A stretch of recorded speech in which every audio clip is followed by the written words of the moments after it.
I'm a fish boy who skates for Team X, blades with a leprechaun who plays basketball. Come to my smart house, meet my alien sister. Don't come hungry, because I'll bet my mom can't cook.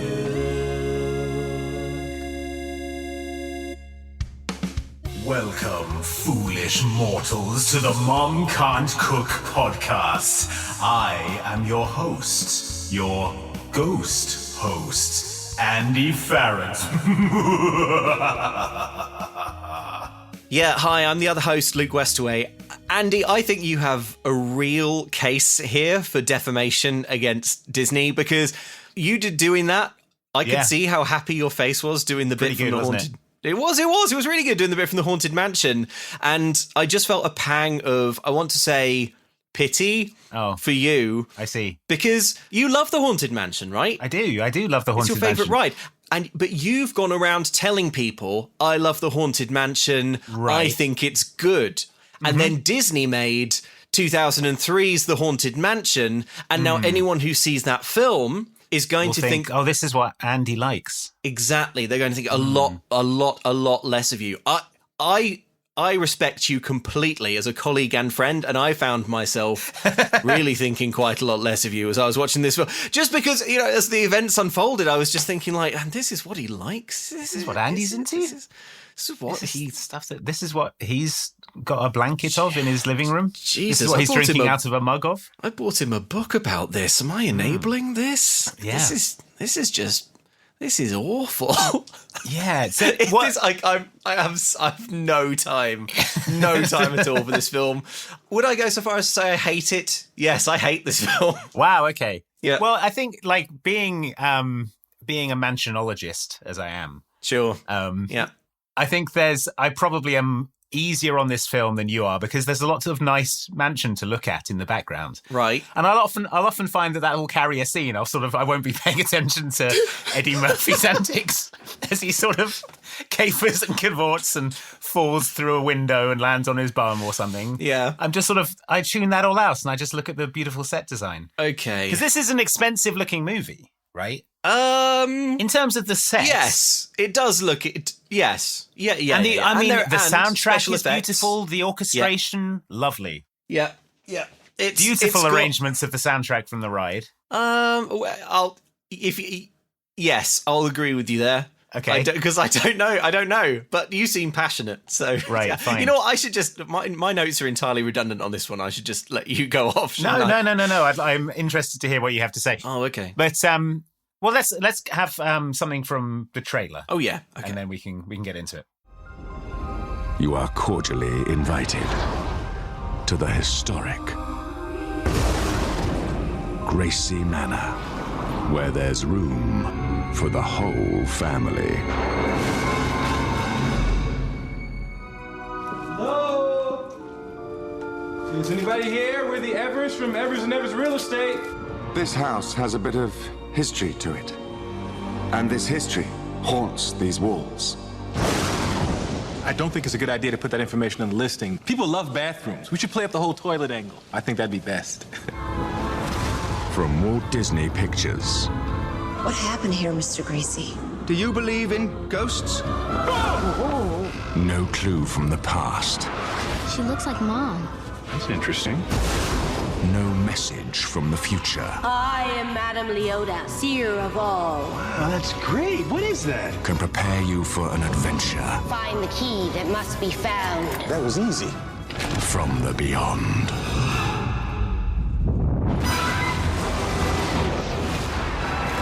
Get ready. Hold on!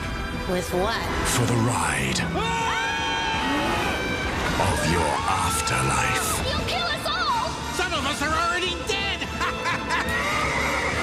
Eddie Murphy. Dark spirits from the grave come forth. Don't you make no dark spirits come out while I'm sitting there. Wait till I leave before the dark spirits come out. The Haunted Mansion. So I thought, Andy, a nice way into this would be maybe you could introduce us to the Haunted Mansion ride, because believe it or not, I worry that we might live in a small echo chamber within which the Haunted Mansion has a slightly elevated position compared to how it is in sort of normal life for normal people. Some normal life for normal people. Well, it's a haunted house attraction at the various Disney parks. It's hard. Well, Luke, you've made the first blunder of this podcast by describing the Haunted Mansion as if it is a single attraction, when, of course, the ride actually differs quite significantly between parks. Jesus Christ. You're right. There's the Phantom Manor. The Phantom Manor in Paris. Yep. There's the Haunted Mansion in Tokyo and California and Florida. There's the Mystic Manor in Hong Kong, which is sort of along the same lines, but it doesn't have any ghosts in it because of Chinese culture's kind of attitude towards ghosts and things. So the exterior of the house is different in different places. It has different storylines depending on where you are. Yeah. So it's really, it's an umbrella term for a collection of haunted house attractions in Disney parks. And if you are a Disney nerd, right, it's a real treasure trove of information. The ride itself, and I've been on it many times, all of them with you. Mm-hmm. It is a very, very good and enjoyable ride, and it has a sort of, I want to say, like a campy whimsy that is kind of retro, but also a bit timeless. I think that's fair. Yeah. It's like if you've ever been on Pirates of the Caribbean, it's that for ghosts. Yeah. Bam, you nailed it. Yeah, and also it's important to point out that this film came out, I think, the same year as the Pirates of the Caribbean film with Johnny Depp. Oh, no. So it was basically Disney being like, hey, here are our two good theme park attractions. We've got Pirates of the Caribbean, Curse of the Black Pearl, and the Haunted Mansion. They're both as good as each other. Let's see which... Oh, my... Imagine in 2003 a diehard Pirates of the Caribbean ride fan having a... I'm imagining they're a jock in high school, like they just sort of pull up in a sports car and everyone forms around them. Yeah. And then they're sort of tripping off of the school bus. There's a Haunted Mansion fan. It's like, my film's out too. The Pirates fan whips a jug of rum at the back of the head of the Haunted Mansion fan as he walks up the school steps. Everyone claps. Take that, nerd. Hit him again. We made another 100 mil at the box office. And then they get out of the car and they walk around like Johnny Depp. Yeah. I mean, yeah, you want to talk about real iconic orchestrations. Okay, so that's context on the ride. I did a bit of research as well because I wanted to feel like I was bringing something to this episode. So okay, cool. I've got a bit of context on the movie. Now, having watched the movie, I think you would agree with me, Andy, that it is far too frightening. Yeah. Well, that's the problem with these Haunted Mansion movies. I don't know if you saw the recent remake. I did. Well, it's not a remake. It's another Haunted Mansion film. Yeah. Which opens with one of the more frightening scenes I've seen in a cinema this year. Yeah. It was last year. And I watch horror films all the time. It's terrifying. Yeah. So yeah, they keep putting like genuine horror scenes in these movies that are meant to appeal to families. Yeah. So I went on Common Sense Media, which is great. Okay. A website where concerned parents can sort of review movies, get just the bare facts on the content of a movie. I thought I would read you a review from a parent and a review from a kid. Oh, great. Okay. Okay. So here's a review of this movie from a parent. As we plan our first trip to Disney World, my 7.5-year-old daughter said she did not want to go into the Haunted Mansion. Having been in it many times myself since childhood, I told her it's not too scary and it is a fun ride, and anything related to Disney is not meant to be scary. We watched the movie in hopes of convincing her that the ride would be fun.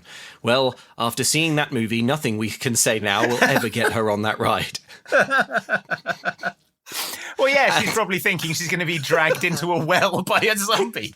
Yeah, by a decaying corpse, breathing its tomb breath over her as it drags her under the water. Here's a review from a 7-year-old reviewer on Common Sense Media. At the beginning, there's a card with a naked woman and a naked man on the card. Also, at the beginning, you see a person closing his eyes, floating, and someone screaming. There's lots of ghosts and skeletons, not normal skeletons, gross ones with hair on them. Also, someone gets burned. Oh, that's great. Yeah, not normal skeletons, gross ones with hair on them. Also, someone gets burned. What kind of narc kid is this who's like, there's a naked man and a naked lady on a card? Teacher, we shouldn't be allowed to watch this. Teacher, turn it off and teach us maths instead. I've seen a penis. Someone whips a jug of rum at the back of his head. Yo ho, motherfucker. Damn, that's a cool kid. Okay, let's kick off, shall we? Okay. Well, just before we kick off as well, this family film from the Walt Disney Corporation does contain several depictions of suicide. So if that is something that you don't want to hear, just be aware that is going to be in this film. Yes, thank you, Andy. Yes, good content warning. Okay, so we are treated to a sinister chuckle and a voice saying, "Welcome, foolish mortals." Welcome, foolish mortals. Like that. Paul Frees, the famous voiceover artist. Is it? Of course, yeah. Did a lot of the attraction voiceovers in the parks. It's not important. So doors creak open to reveal an opulent party scene in olden times. As the credits continue to roll, a tarot card with a penis on it floats into view. Yeah, a tarot card, a man at full mast on it, winks lasciviously at the camera and points at it and sort of winks. It's odd I thought that they included that. But yeah, it would have been very easy to not include it. I guess they were just heedless of, they thought Common Sense Media wouldn't catch them. They thought no 7-year-old will watch this. Yeah. We see a letter being sealed and placed under a door. A masked man receives the letter and looks aghast and runs off. We see that the makeup effects in this movie are by Rick Baker. I don't know if you recognise that name. I did not. Go on. Well, he's a makeup artist. He does a lot of monster work in like horror films and things like that. I think he did the Exorcist. He won the Academy Award for An American Werewolf in London. He did all the werewolf effects in that. Okay, wow. Yeah, hang on. Did he host a reality TV show that was like? Don't know, but he did. You know, when Michael Jackson turns into a cat in the Thriller music. Yeah. That was Rick Baker as well. Yes, he was a judge on a reality show that I have seen called Face Off Game Face, where makeup artists compete to create characters for sci-fi and horror films. Oh, okay. Well, yeah, I mean, he's like a legendary horror makeup artist. Yeah. Which explains why this movie is so f***ing scary. Yeah, way too scary. I mean, obviously, Rick's doing his job. Rick's doing a good job. Yeah, you pay Rick and Rick delivers the goods. Yeah, unfortunately, Rick will deliver the goods. So I was already annoyed at this opening credit scene. We get like we see an assortment of, like a loose assortment of objects. There's a music box, some masks, there's a pen. We see ghosts dancing. There's a wax seal. They're all CGI. It looks bad. Yeah. The credits go on for ages and they mean absolutely nothing. We see, like, as Andy just said, we see a man in a mask reading a letter and going, "Oh my God," but we can't hear him. And it's like, that's nothing. This is completely context free. Like, we don't. It'll have significance later, but we'll have forgotten about it by then. Yeah, like much later, we see a man clutching a woman who seems to be dead, maybe, going, "No!" And it's like, we see a woman's hand like drop a glass of wine, and we're like, "No, not this woman's hand! I can't believe she's died." Yeah, no, not her, not the woman. Whoever this hand is attached to. And you know that the movie's about Eddie Murphy because he's all over the poster. So it's like, you know that you don't need to pay attention. Yeah, that doesn't look like Eddie Murphy's hand. Yeah, no. It was too slender and ladylike. So anyway, the montage takes ages and conveys nothing. But at the end, a man embraces the woman's body and he carries it through into the party, presumably ruining it because he's carrying a dead woman through it. Well, she could just be the man then goes nuts in his study and then he hangs himself. So that's the... That's the intro. But don't worry, kids, we get a nice clear shot of his corpse. Much clearer than you get on the ride. It's just sort of hinted at in shadow, isn't it? There's a kind of it's up in the roof and you can see it's a mannequin. Oh yeah, and you can see it. You see it for a couple of seconds and there's a scream, but it's too far away. You can't see his like screaming face. Yeah, it's a bit more detailed in this. Yeah. Anyway, Walt Disney's name hurries off screen. Walt Disney's name is erased quickly. So we crossfade to present day. We see a young boy approaching the gates of this terrifying mansion with absolutely no warning or horror foreplay, I want to say. Is that the right term? Probably not. Build up, maybe? Build up, yeah. With no warning or build up, a scary ghost face slams into the boy. Yeah. Like, ah! And he panics and runs. It's a very cheap and too scary jump scare right off the bat. Yeah. This movie's been going on for 2 minutes and it's like penis, suicide, skull slam. Screaming ghost face. Screaming skull slam. Yeah, so all the children are traumatized already. The boy flees on his bike, dropping his payload of flyers for an Evers and Evers real estate. Everything we touch turns to sold, says the flyer. On the flyer are pictures of Jim and Sarah Evers. Jim Evers is Eddie Murphy doing his Eddie Murphy face. Yes. We cut to Eddie Murphy, Jim, showing a fussy couple around a house. There aren't enough plugs. They're being really annoying about it. Eddie Murphy says, should we call him Jim or Eddie Murphy throughout? I want to call him Eddie Murphy throughout this fine. because I don't think he creates enough of a character for us to call him Jim. Oh, God, no. When I say Jim, it feels false in my mouth. This is Eddie Murphy. Yeah. This is something that once happened to Eddie Murphy, the actor. Yeah, it is.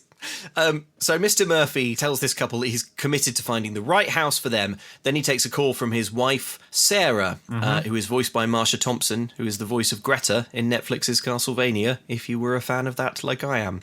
I am a fan of that. That's cool. Yeah. But yeah, we get the kind of idea that Eddie Murphy is a consummate salesman because he's talking to his wife in code and making the couple think there's another buyer on the line. So they're like, we'll buy the house.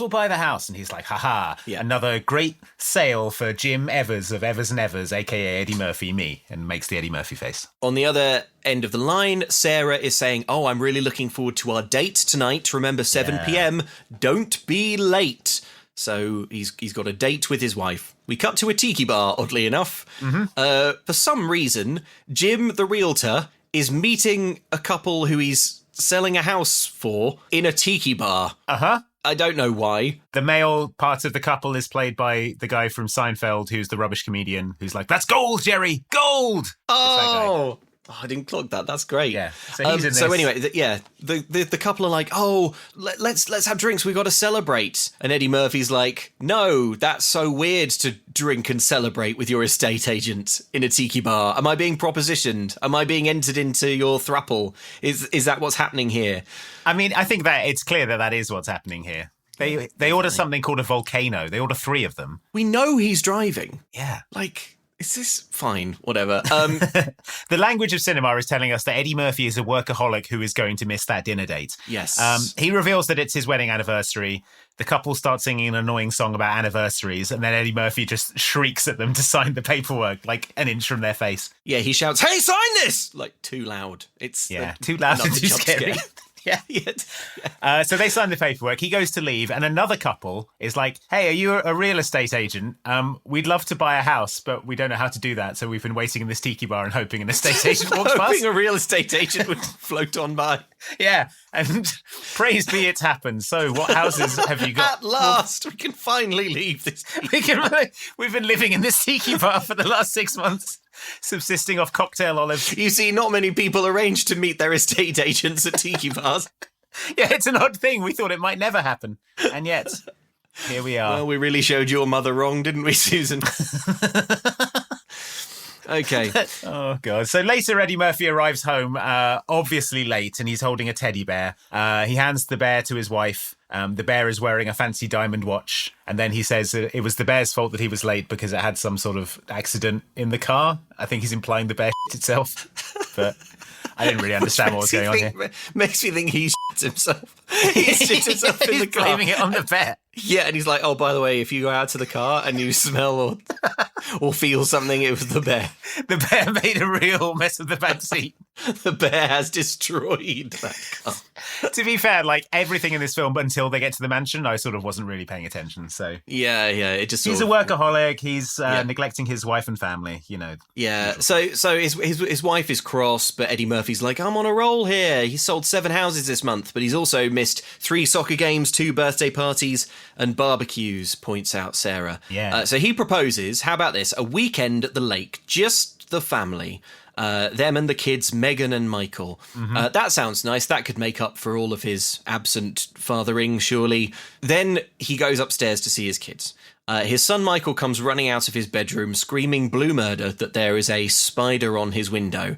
And I really, really am interested to know how you felt about what follows, but I thought this was absolutely shocking. It's It's awful. And I think, like, this feels improvised, like a lot of Eddie Murphy's dialogue here. Okay, yes. Because he's like, "Oh, son, I'm going to teach you how to kill a spider." Yeah. And then I think the script probably said 5 minutes of vamping. Yeah. So Eddie Murphy's like, you got to get the magazine, and you got to swing, you got to get the torque off the elbow, and you got to swing sideways and really get the. And I'm like, where is this going, Eddie Murphy? It goes on for so long. Yeah, and it's all about killing a spider. Yeah. Now, I don't particularly mind when a spider dies on film, or I suppose in real life, but it's definitely surely the Disney default that the spider goes in the glass, right? And you pop it outside or something. It's like the way he's like, "Oh, I'm scared of a spider." This is unfortunately foreshadowing for something later in the film, so it sort of needs to be here. Does it? I mean, it doesn't. It's not like the payoff isn't good enough to warrant it, but it is setting up something later. There could still be a spider. Later on, there are going to be. It's important for the plot later that Michael is scared of spiders and doesn't confront that. But like, you can confront a spider, and what you're doing is putting it under a glass. But like, he's like, "Oh, Dad, there's a spider, and he looks his son dead in the eye and says, "Why don't you kill it, man?" Yeah, just kill the spider. He's like, "Dad, I don't want to." He says, "You're 10 years old. It's time to teach you how to kill a spider. The most efficient way to crush a spider." He kneels down next to his son and he says, "Son, all your life you're going to be facing spiders." What do you mean, Eddie Murphy? And Dad is like, yeah, Michael's like, "What?" And he says, it's about time I told you, son, you're 10 years old now. Every building on Earth is infested with thousands of spiders, and they crawl out and bite you. Let's hear some of this Dad of the Year. Hey, this is my Sports Illustrated swimsuit edition. What are you doing with it? I don't know. Oh, yeah, right. Now, if you can look at this, then you should have enough courage to kill a spider the right way. So I'm going to roll this up good and tight so you get a good grip on it. You get a bead on the spider, you get a side swing. That's where you can really, like, get some good action going. You want to come across like that so you really crush it, you know. You come across this way so you get his whole escape route in case you try to go. So you take it and you whack it. Go on, whack the spider. I don't want to whack it. Come on, you got to whack the spider, Mike. Whack it. Dad, I'm afraid of spiders. I can't whack it. Let me explain something to you. All your life, you're going to be facing spiders, okay? I am? No, what I'm trying to say is you should never be afraid. Don't be afraid of anything. People know you're scared, they use that against you. I'm not scared of anything. I'm your dad, right? You're my son, you whack that spider. Come on, whack it. I can't whack the spider. Yes, you can. Come on, whack it. Come on, you can do it. Whack the spider, son. I don't want to whack it. Yes, you can. Come on, whack it. I don't want to whack it. Well, kill the spider. I can't whack it. Kill the spider. Dad, I can't crush it. I can't whack it. I can't do it. Hey. There, happy? No, I'm not happy, Megan. I was trying to make a point to your brother about how it's important to whack your own spiders. Whatever. That sound you heard, of course, was Megan executing the spider. It explodes against the window in a shower of green goo. Quite unpleasantly. Also, the only other thing I want to note about this scene is that the magazine used to squash the spider is Eddie Murphy's pornography. Yes, that Michael has in his room. There is an argument for saying that this is very efficient storytelling because it is very, very concisely making clear that Eddie Murphy's character in this is the worst man in the world. He's the worst man in the world who deserves to be murdered by a haunted mansion. Yeah, he's like, "Hey, I'm never around. I missed the date. Time to go upstairs. Dad, there's a spider. Why don't you kill it? What's this in your room? Ah, yes, my pornography. My beloved pornography. We'll use that to kill the spider. By the way, don't go in the car. I all over the back seat. Yeah, also, you're going to be facing spiders your whole life. Yeah, huge ones the size of trucks. If people know you're scared, they'll use it against you. You hear me, son? Any one of your friends could be a spider in disguise. This is a conversation that Michael will be recounting to his therapist in years to come, definite. This is all going to pour out one Christmas. It'd be like Thanksgiving 2028, a legendary rift forms in the Eddie Murphy household. In the Evers household. Yeah. So Megan smashes the spider in a no-nonsense fashion. As she leaves, we see that Michael's room is absolutely full of Magic the Gathering cards and posters. So again, very efficient storytelling. Oh, poor sweet Michael. So downstairs, we see Sarah, Eddie Murphy's wife, on the phone. A reedy Terence Stamp-esque voice is telling her of an old home whose owner is anxious to move on. Come alone to the house. You must come alone. he says. Yeah. And Sarah's like, no, I will not be doing that. Thanks. He says, from your photograph, my master thought you had a trustworthy face. About your husband, he felt differently. This is the point where you hang up, Sarah, I think. Yeah. Yeah, if you're a husband and wife realtor team and someone calls and says, can you come, but not the husband? Yeah, can you come to my house on your own? Just you. I want to sell my house to you. Super creepy. But Eddie Murphy is hyped because all the houses at this address that Sarah's been given are huge mansions. And Sarah's like, but what about our family trip? And Eddie Murphy's like, oh, it'll just be a quick detour. And then we cut to them heading to the mansion as a family. Yeah, it's extremely remote. It's all sort of overgrown country, trees everywhere. Yeah, I think they're like near New Orleans, right? So it's kind of like bayou sort of. They have swampy. Louisiana plates, so I assume it's somewhere in Louisiana. And the mansion that this movie's one is based on is the one in New Orleans Square in Disneyland. So right, well, there you go. Yeah. So they drive up to the gate and they honk the horn, but the gate doesn't open. Yeah, for some reason, they won't open the gate to Eddie Murphy honking the horn and going, hey! Hey! It's me, Eddie Murphy! But then they get out and look at the gate and then it does open. Yeah. So it's just one of those, 30 seconds of runtimes things, I think. I mean, not before Eddie Murphy suggests his wife boosting him over the gate, which is 30 feet high and has razor-sharp spikes on the top. Which I think would have been a better. The film could have just ended with him being impaled on the fence. Yeah, if he'd kind of split like a haggis on the top of these spikes and just his innards just spilled out onto the mantle. Slid all the way down to the bottom. Oh man. Presented by Walt Disney. Yeah, real field day for Rick Baker. So they drive in and we get a good look at the mansion. It looks how you would expect. Andy, maybe you have a better description of it. It's desaturated. It's like a tumbled, piled up mess. Yeah, big it's old sort house. of gone to ruin a bit, which is famously the one in the Disneyland park in California, has a spotless exterior because Walt Disney, when he used to run the park, he wouldn't let anything look sort of run down because he thought it sort of brought down the tone of the park. Even the haunted mansion. Did he know what was happening inside? Yeah, no, he did, but it was like an edict. They were like, we've got to make this look like a haunted mansion, and he told them that they couldn't. So, wow. The others, like the Paris one, is visibly dilapidated from the outside, but the one that this is based on, spotless. So this one, they've broken with tradition.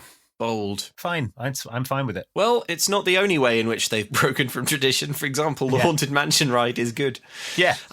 So as they get out the car, Megan closes the door normally, and Eddie Murphy snaps at her for slamming it. Then he starts stroking his car and whispering to his car.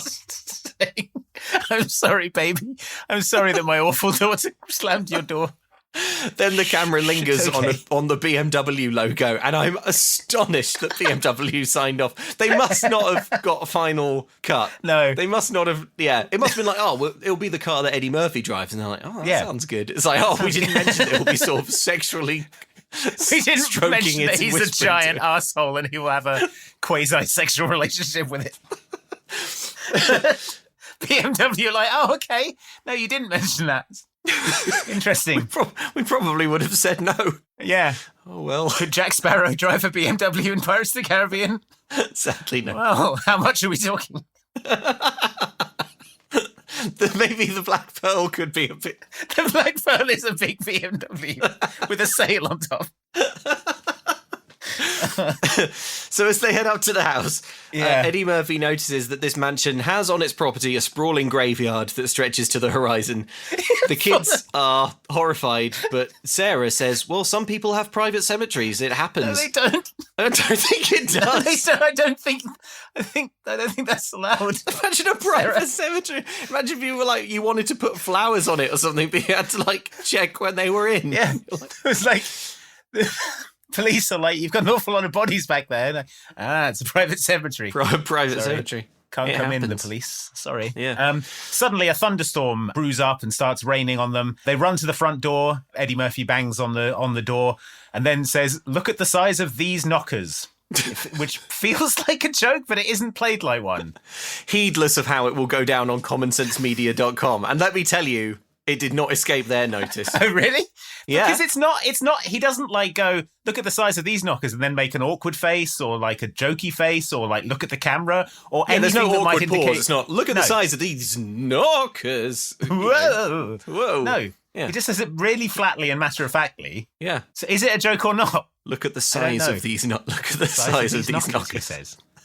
Feels like something Eddie Murphy insisted on. It probably in the script, it was like, well, obviously this will be... We've got Eddie Murphy. I'm sure Eddie Murphy will deliver it in some kind of comedic way. Yeah, And then on the day, Eddie Murphy was all tired out from doing improv comedy the whole rest of the movie. He was just Improving about spider killing the day before. Hey, look Eddie, at the size of these knockers. Spin some comedy gold out of the concept of spider killing. It's like, well...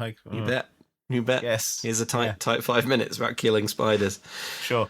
So the house's door suddenly creaks open. The house is full of cobwebs. No one is there. The door closes behind them, and Eddie Murphy is astonished by the scale and opulence of this mansion. Sarah, this puts us in a whole new league, he says. It does look pretty awesome. There's like a 1-story high fireplace. Everything's, coated with cobwebs. It is pretty gorgeous. Slightly annoyingly, and it's by no means this movie's biggest crime, but it's slightly annoying.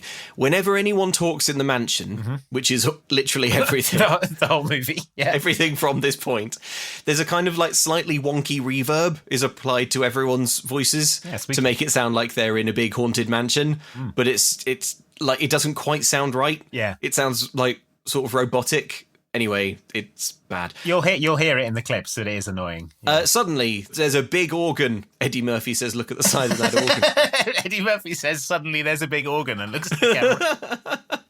No, it's like... diddle-a-diddle-a-diddle-a-diddle. Yeah, Terence Stamp, the renowned actor, lurches out of a side hatch. Sarah Evers, he intones, my name is Ramsley.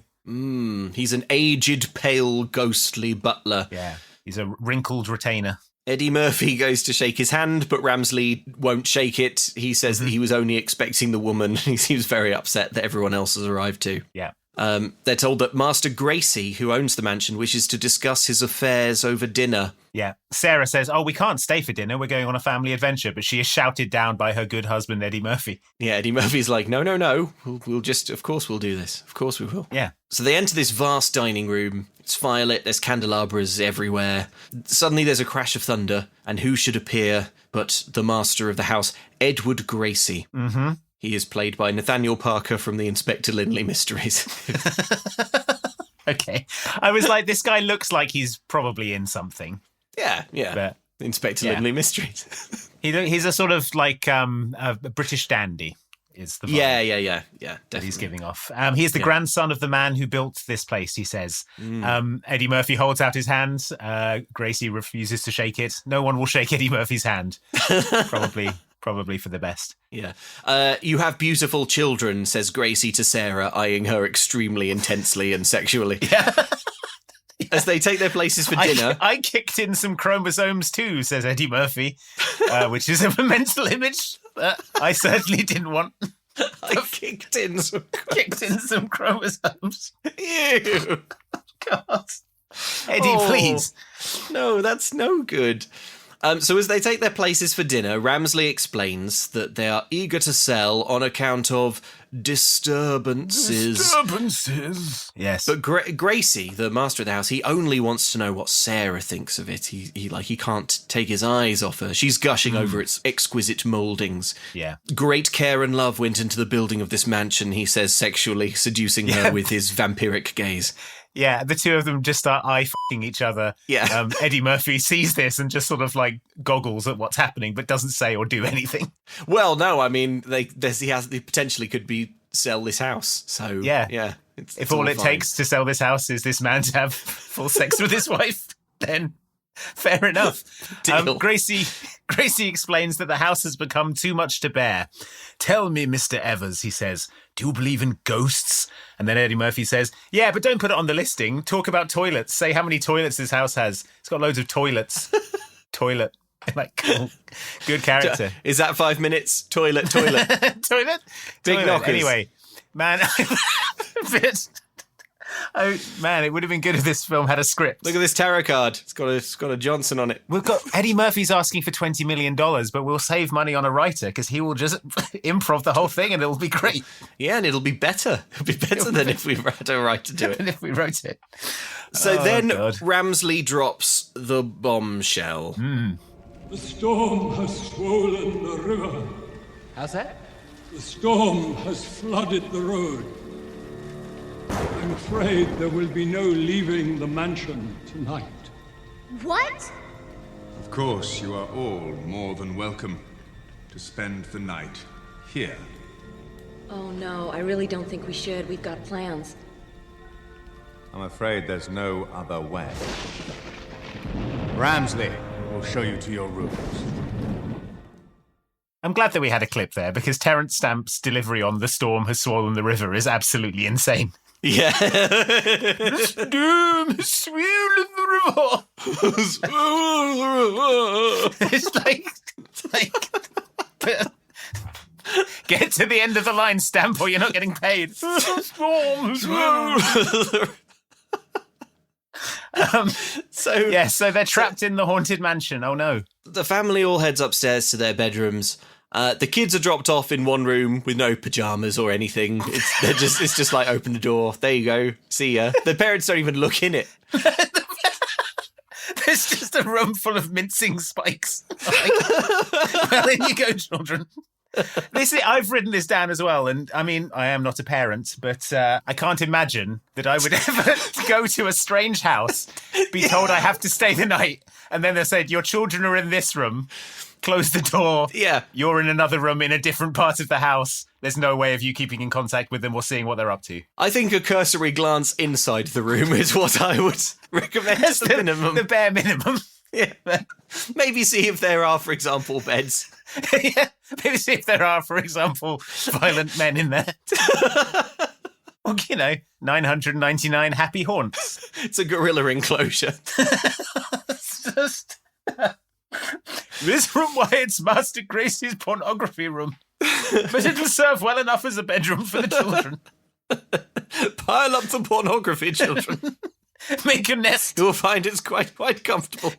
These well-thumbed pages. So the children are shown into Master Gracie's pornography cave, and the parents are led down the hall to another room. Eddie Murphy does some weak improv about hotel chocolates. But it's just... It's so rubbish. They just let him go on. They just let him keep going. You could sort of see his eyes darting offset. Like, sort of looking for the timeout gesture from the director. He's like, hey man, are there going to be chocolates on the pillows? You get chocolates on the pillows at fancy hotels? Like, what's the deal with that? Like, why on the pillows? Why not on a table? But yeah, they're on the pillows though, aren't they, in hotels? I wonder if they'll be...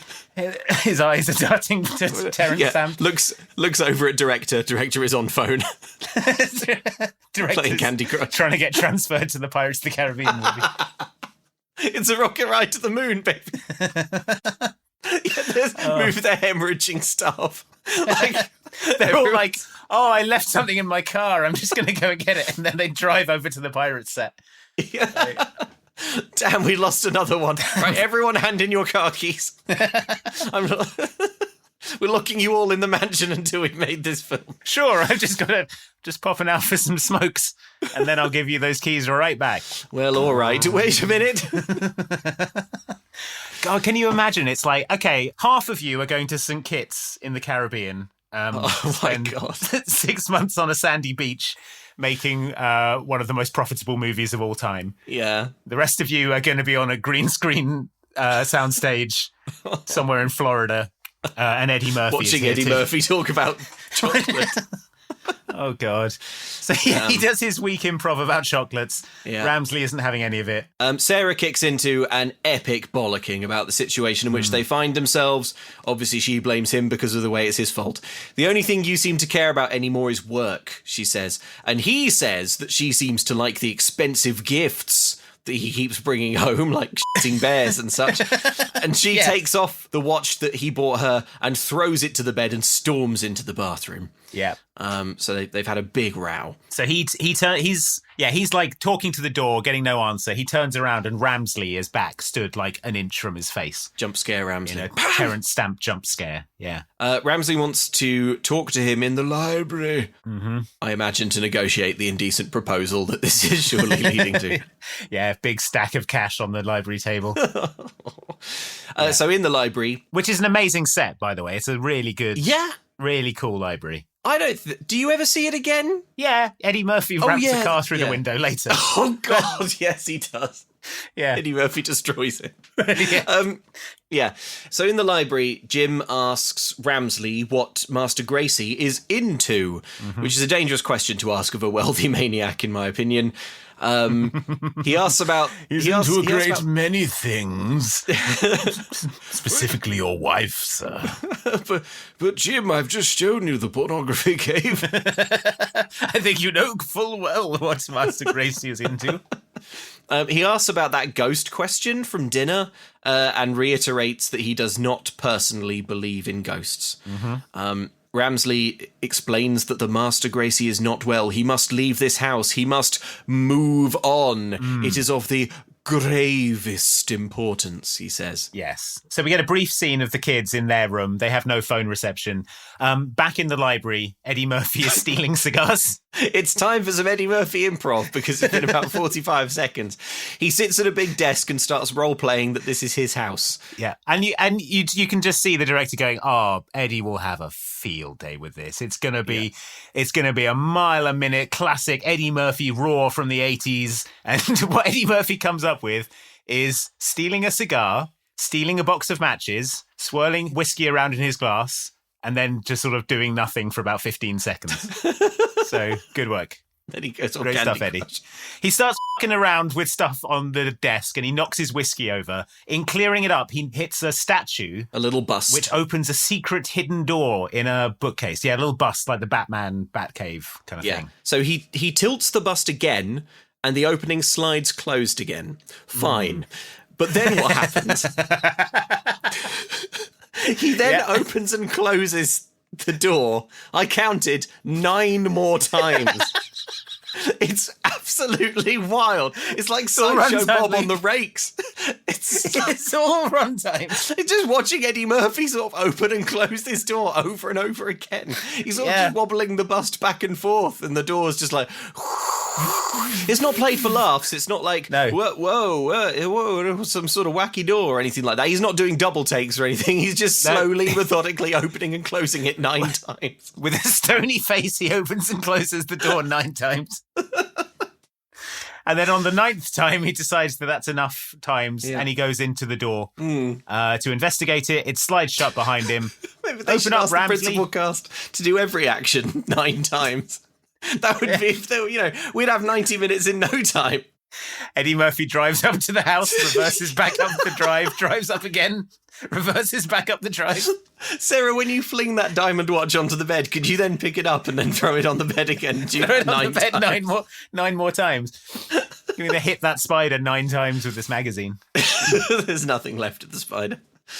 So in the kids' room in the pornography cave, they are bored. Michael opens a music box, looks at the dancing figures inside, and gives it a look of kind of craftsmanly appreciation for some reason. I don't know why. Smiles and nods. Well, it's because he knows about Magic the Gathering. Yeah. And that's probably a card in Magic, isn't it? A music box. Yeah, probably. Yeah. Or I mean, as far as the makers of this film are concerned, Magic the Gathering is probably some sort of woodworking hobby. I don't know. It's probably clockmaking or something. Yeah, horology. All the kids are into that. All the kids are clockmaking. As he's nodding in appreciation at this music box, suddenly a ghost orb floats into the room. Yes. Megan runs in to see it too and drops her phone in astonishment. The ball corners them and then floats across the room. It wants us to follow it, says Megan. So they do. The only other thing to note here is that in that little music box, the figures going round and round passingly resemble Mr. Gracie and the kid's mum. Little clue. Clue if you care at all about the story, which It's impossible that that's true for anyone. So Sarah is looking for Jim, wants to make up, obviously having realised that she's in the wrong. Yeah. She spots a maid coming out of a room who hurries down the hallway. Sarah gives chase, but turning a corner, the maid vanishes. Yeah. All the family basically being led in different directions, kind of deeper and deeper into the mansion. Trying to find Jim, Ramsley shows Sarah to the library, but rising from the velvet chair, it's not her husband, it's Master Gracie. Well, she walks up to the chair thinking Eddie Murphy's in it, and she says, "Honey, it's late. Let's not fight anymore." You weren't fighting. You were angry at him for all the bad stuff he did. Yeah. But she's like, "Oh, honey, let's forgive each other." Yeah, forgiveness for you, Eddie Murphy. I bring it to you. But it's Mr. Gracie stands from this big velvet chair. She trips over some books in alarm, and they have a little meet cute picking them up. It's like a kind of little rom-com moment. Yeah. They're just sort of like blushing and sighing at each other. These two are so into each other. Oh my God, the sexual tension is off the charts. Wild. Absolutely Also, wild. I am really willing Sarah hard to leave her terrible husband. To leave Eddie Murphy, the worst man in the world. Live in Gracie's sexual vampiric thrall. It's got to be better than living with Eddie Murphy. Yeah. I mean, at least he's never around. Yeah. She asked him why he wants to sell the mansion. He says, "The walls are filled with so many memories. Some of them are painful, like when I hanged myself at the start of the movie." Because I don't know if we've mentioned, but the guy who hanged himself is this guy. Oh, yeah. You see his face like a whole bunch, and it's him. Yeah. So, I don't know if this is supposed to be a mystery or... I don't what. I don't know. Was he wearing a mask? No, not when he's hanged. It's his face. Yeah. Okay. So he says there are too many painful memories, and he explains what happened here in the mansion. He says that this was once an opulent palace of laughter and hope, but that all ended with her, Elizabeth. Hers is the spirit that haunts these walls. And we cut back to the kids. I think we're kind of parking Sarah for the most of the movie there. Yeah. Well, it's like Gracie is taking her on a grand sexual tour of the house. I think we're to imply that they do it in every room. Oh, yeah. And on every surface. On every surface in the room. And that's sort of how he banishes the curse, is you have to do it in every room on every surface. Yeah. And afterwards he'll be like, the curse doesn't seem to have vanished. Yes, we must have missed one. And go anti-clockwise. Yeah, so must have missed the kids. Would the spirits count the ironing board as a surface? There's only one way to find out. Does Eddie Murphy count as a surface? So we cut to the kids. The blue bowling ball that floats through the air has led them to a rickety old mechanical lift, and they climb in, and it takes them up into the mansion. We cut back to Eddie Murphy. He emerges from behind a painting into yet another hallway, and he walks past several bad and crappy versions of beloved Haunted Mansion physical effects. Mm-hmm. Would that be fair to say, Andy? Yeah, so this is a sort of like little run of recognizable stuff from the ride. So we get the changing paintings, which you get in the sort of hallway when you enter the ride. We see the busts that watch you go past. There's the corridor of doors. There's a breathing door, which is quite a cool effect in the ride. But here it just looks a bit weird and rubbish. Yeah, here it's just crappy CGI. But it's like, if you love the Haunted Mansion and you're watching that, you'd be like, hey, nice. But they're not like little incidental in the background details. It's not like an Easter egg or something. It's like, and now the film is this painting for a few seconds. Look at that. Mm-hmm. Yeah, it's like, you know how in Pirates of the Caribbean, there's a bit where Jack Sparrow's in prison and there's people in the cell next to him are trying to lure a dog over with a bone so they can get the keys? That is the perfect amount. Yeah. That is a perfect little reference. If you love the Pirates of the Caribbean ride, that will absolutely make your day. But you know what will really make your day if you're a Pirates of the Caribbean ride fan? Is seeing a good movie based on the ride you like. Yeah, it would be like if in the Pirates of the Caribbean movie, there was a bit where Jack Sparrow went to a woman auction for no reason. Yeah. And just sort of looked at it and then turned around and left. Yeah, and then chased women around in a circle. Chased, and then got chased by a woman with a broom in a circle, and then went down 2 waterfalls. So, and that they don't do that because they're making a good movie over there, and that's why everyone's climbing out of the windows They've got a bunch of bed sheets knotted together and they're all escaping over the wall into the neighbouring studio. Oh, okay. So he goes through the big breathing door. Inside is a dark room with a ringing phone in the centre. Mm-hmm. He answers it, and we see Ramsley wordlessly put the phone down elsewhere in the house. Yeah. Why? It's in no way clear. Got him. This is absolutely nothing. Well, I mean, we'll get to it. We'll get to the plot of this later. Yeah. I think Ramsley's just f***ing with Eddie Murphy because he likes it. Yeah. So this is just like a series of things happen. Yeah. The phone rings, no one answers. Then there's a mirror, and he looks at a crow on top of the mirror, and the crow goes, "Rah!" Yeah. And then Eddie Murphy adjusts his tie in the mirror, but all of a sudden his reflection is, holy f***, the most frightening skinless zombie you've ever seen. It's like Eddie Murphy if he'd been dead in a creek for a year and a half. It's horrifying. Before we watched this, you sent me you WhatsApped me an image of this. Yes. And I deleted it from my camera roll because I didn't like seeing it every day, just scrolling past it. That's how distressing an image we're talking about. Also, it's made genuinely, it's made worse by the aging CGI. Yes. Like you'd think it would look a bit better, but it looks worse. It's like the CGI doesn't quite track to his face properly. It's really, which gives it an uncanny quality. Yeah, there's like flesh. It honestly looks like back. something out of like a Candyman movie from the 90s or something. Yeah, like a really gruesome, gritty, unsettling CGI. It's like season 10 of The Walking Dead, where canonically all the zombies have been wandering the earth for 25 years or whatever. So all their bits have fallen off. Yeah, just getting run over and hit with baseball bats for 20 years. It's horrible. And now they look like this. Yeah. It's got I think the crow cheeks rotting to holes. Yeah, what's the crow? I think the crow is a reference to... It's like a deep cut reference to the ride, because originally the crow was going to be the narrator of the ride, and it was going to be sort of placed around, and the kind of ghost host narration would come from this crow, but they decided that was sort of confusing, and they just made it a disembodied voice in the end. Right, okay. But you see the crow at several points throughout this movie. He turns up later as well. So I think it's a nod to that concept. So that would have been the thing doing the narration. That's interesting. Yeah. But now it's just a sort of disembodied floating voice. Well, here it's nothing. Yeah. So after this horrible zombie and a desk of red alarm lights flashing at Common Sense Media HQ, we come back to the kids. They found their way to yet another attic or something. It's the attic. There's only one attic. They find a Regency portrait of their mother. Yes. The obvious assumption is that Mr. Gracie has recently commissioned a painting of their mother. He took the flyer that he got of their real estate agency into a painting studio. Yeah. Had this made up. You asked me what Mr. Gracie is into. Soon it will be moved into the pornography cave. Up comes character actor Wallace Shawn, who says, "You've got to leave. Get out of here." Yay. And then a woman comes up and says, her name was Elizabeth. She is dressed as a maid. Yeah. She offers cookies, and Wallace Shawn is appalled. Wallace Shawn, of course, the voice of Rex in Toy Story. Yeah. And you'll recognise him from a billion other things. He's in everything. Yeah, he's Princess Bride. I feel like he's most famous for. He's Vizzini in that. He's in that. Yeah. He's in... everything. He's in everything. He's one of those. You're probably listening, thinking now, who's Wallace Shawn? And then just Google it, and then you'll be like, that guy. Oh, obviously Wallace Shawn. I know him from everything. Yeah.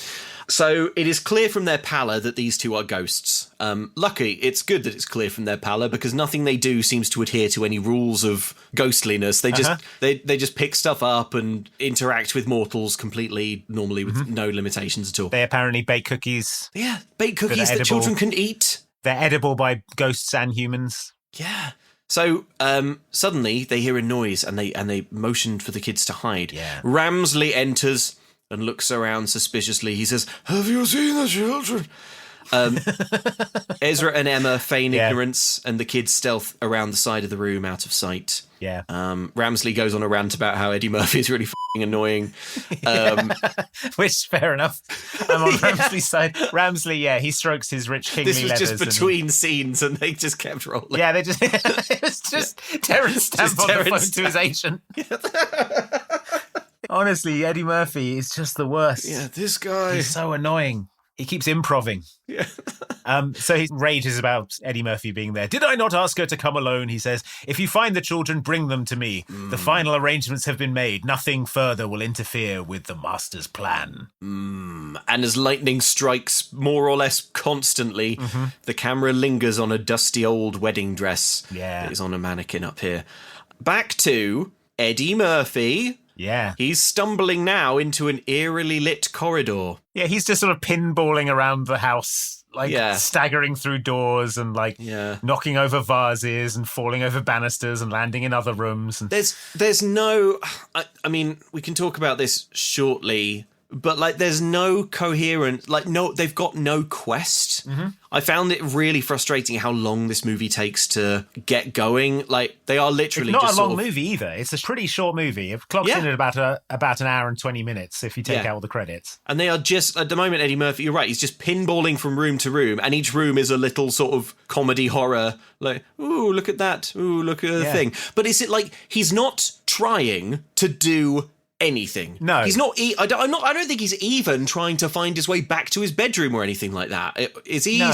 He's just opening doors. And what Eddie Murphy is doing, he's on the Haunted Mansion ride. He is basically being shuffled from room to room and looking at things, as you do when you ride the Haunted Mansion ride. So, except if you did the Haunted Mansion ride, you would do it in appreciative silence, wouldn't you? Yeah, or just maybe quietly murmur or point to the person you're with, be like, "Oh, look at that." That's good. That's a cool effect. Yeah. Whereas Eddie Murphy is just sort of staggering around, going, "Well, why are there no chocolates on the pillows?" Doing motor-mouthed improv about every ghost. What's the deal with airplane food?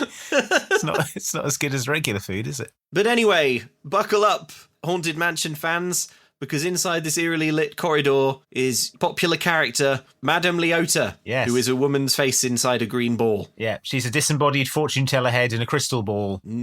A big ornate chair gets Eddie Murphy from behind and traps him at her table. Hey, what are you doing? Let me out of here! Silence! Whom do you seek? I am seeking a way out of here. Then you must look within. I don't want to look within, I want to look without. Are you deaf? There is great evil in this house. A devil's curse. It seeks to destroy you. Why would something seek to destroy me? Look, I'm just here to sell the house, okay? Dark spirits from the grave come forth. Lift us from the black and show us the way back. Dark spirits? Hey, no dark spirits. Don't you make no dark spirits come out. Lift us up to the light and lead us through this stormy night. Hey, I'd really like to stay on the ground. I'd rather stay on the ground. Can I stay on the ground, please? So, Madame Leota continues. She says, only the light may lead the way, and asks him to break the curse and lift the spell, which is unbelievably vague. Yeah, but we are finally getting, some motivation for Eddie Murphy's character now, for him to go and do something. He's got a quest, at least. A bit, but it's what spell? Who's the baddie? What's happening? Yeah. I feel like at this point the movie is expecting you to have taken scrupulous notes on the opening montage of people opening letters and going it was just everyone killing themselves. It was hard to pay attention. And then I don't understand because Madame Leota seems to be on Eddie Murphy's side, right? She's yes, break the curse. But then he's chased down a hallway by musical instruments which seem to want to kill him. Yeah, and seem to be under the control of Madame Leota. Are they the curse? A drum slams into his head. I think she just is annoyed by him and wants to kill him. Madame Leota, by the way, played by the excellent Jennifer Tilly, who is fairly poorly used here. She doesn't really get to do much. No. She what little she gets to do, she's good at. But, yeah. I really like Jennifer Tilly, so it's good to see her. I've only seen the first Child's Play movie, but she's in a bunch of those, isn't she? Oh yeah, she turns up in Bride of Chucky is the first one, but she's really good in the Chucky TV series. Okay, cool. Yeah, she's excellent. Slamming a door, Eddie Murphy finds himself back with the children, along with Emma and Ezra. So Eddie Murphy's like, we've got to find your mum and get out of here. But Ezra explains that Sarah can't leave. Yes. Then the kids explain that Ezra and Emma are ghosts who need help. And then Eddie Murphy, my notes say, Jim uses about 2,000 words to say, no, let's not help them. Eddie Murphy says, Daddy's having more hallucinations, kids. Let's go. Yeah, so they show him the painting. And Eddie Murphy looks like someone just walked over his grave. We cut to Master Gracie sexfully explaining the Elizabeth story to Eddie Murphy's wife. Yeah, this is the good stuff. Yeah, she died in this house. She was young, beautiful, and in love with the heir to this manor. But they were from different worlds and couldn't be together, he says, visibly panting and aroused. How did she die? Says Sarah Evers breathily. Yeah. Now, look, I know we just had an audio clip, listeners, but it's not my fault that this movie can't pace its exposition. So here's some more of this stupid movie. How did she die, Mr. Gracie? She took her own life. Poison. After that, his life became unbearable. And so, without hope, without love, without Elizabeth, he hung himself. His soul wanders these halls, waiting for her to return. If you listen carefully, you can still hear the beating of his broken heart. What you can't see in that clip is the fact that these two are all over each other. Yeah. In this scene. So Yeah. again, like all the people who dialogue are you just shipping- heard takes in about 20 different lovemaking scenes in different rooms of the mansion. Yeah.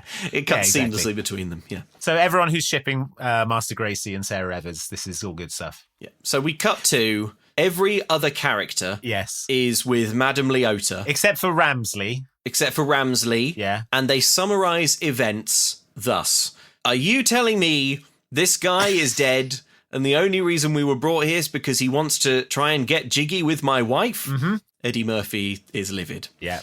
Pretty much, says Ezra. The maid Emma asks Madame Leota if Sarah really is Elizabeth, and Leota's like, yeah, man. Which is So file that away. So bear that in mind later. Yeah. For the curse to be lifted, the truth must be known. No, do the whole thing. Do you have the whole thing written down? No, I think I've paraphrased. If you've written down the whole thing, do the whole thing. I've written down the whole thing. Because I want people to know how long and convoluted this nonsense is. For the curse to be lifted, the truth must be known, and for the truth to be known, you must find the key. Enter the tomb under the great dead oak and travel down deep under the ground. There you will find the key that must be found. Find the black crypt that bears no name, or soon your fate will be the same. And it's like, what are you talking about? Like, I get that at this point it's like, Madame Leota? okay, so we are at 46 minutes into this film. In Twitches, we were 5 minutes from the Twitches falling out with each we other. were for the third act dip. Yeah, we were getting into the third act dip, queuing us up for a brilliant, exciting 20-minute finale. Whereas here, we're just getting, the plot is just starting. Yeah, it's like a D&D session where it's like the D&D sessions we do, where there's like way too much nonsense at the beginning, and then it's 45 minutes before the DM can be like, go get a key. It's a D&D session where the player who was playing Madame Leota couldn't make that week, so they just sort of had to have a filler session. Yes. Where everyone just wandered around and did nothing. Yeah. And now yeah. Madame Leota's back from her business trip to Birmingham, so they can actually get on with the quest. The mystical land of Coventry. The mystical land of Leicester. She's off with Marmaric the Red up there. So anyways, they've got to go and get this key. What is the key for? Oh, that would be telling too much. Yes. We've got to keep the audience guessing. They're on tenterhooks. You've paid for the whole seat, but you'll only need the edge. So this how do we get out of here? This is my favourite bit in this whole film. And by favourite, I mean it's the worst bit. This needs a little bit of context. So Yes, in it the does. ride, Please if you've not been on the ride, at the start you go into a hexagonal room full of paintings, and the door closes, and then the paintings sort of seem to impossibly stretch. Very cool. So they stretch out above you. The narrator comes on and he says, "Consider this dismaying observation. This chamber has no windows and no doors, which offers you this chilling challenge to find a way out. Of course, there's always my way." And that's when you see the hanging man in the rafters, implying that the ghost host hanged himself, and that's how he became a ghost. So it's a famous thing in the ride. That is his way out. You see what they were going for there? Yes. So Eddie Murphy says, how do we get out of this attic? And Luke, what happens? Well, Ezra says there's always my way. Now, of course, Andy, as you've just said, in the ride, that cues up the master having hanged himself. Here it means smash through the wall of the mansion in a horse-drawn cart. It's a skeleton horse ramming through the wall of the attic. I've written, how is this your way? How is this? That's exactly what I've got written. How is this your way out of the mansion? Of course, there's always my way, smashing through the wall in a horse-drawn carriage. That's how I always leave the attic. Also, like, it's absolutely ridiculous. You get, like, an external shot of the mansion wall, and it's like half the building comes away as this thing smashes through. It, like, takes out the entire chimney. Of course, there's always the thing I like to do, ride a hitherto unmentioned horse-drawn cart. That was up here in the attic somehow. Ridden by a skeletal horse. Also, like, it sort of goes out into thin air, like 5 stories up. They're in the attic of this gigantic they're in the attic. mansion. They're on top of the mansion. It's like at least 4-5 stories up. Yeah. They're like, all the mortals would die, surely. We cut to the carriage, the smashed up bodies of Eddie Murphy and his children. Emma looks at Ezra reproachfully and says, your way's not very good.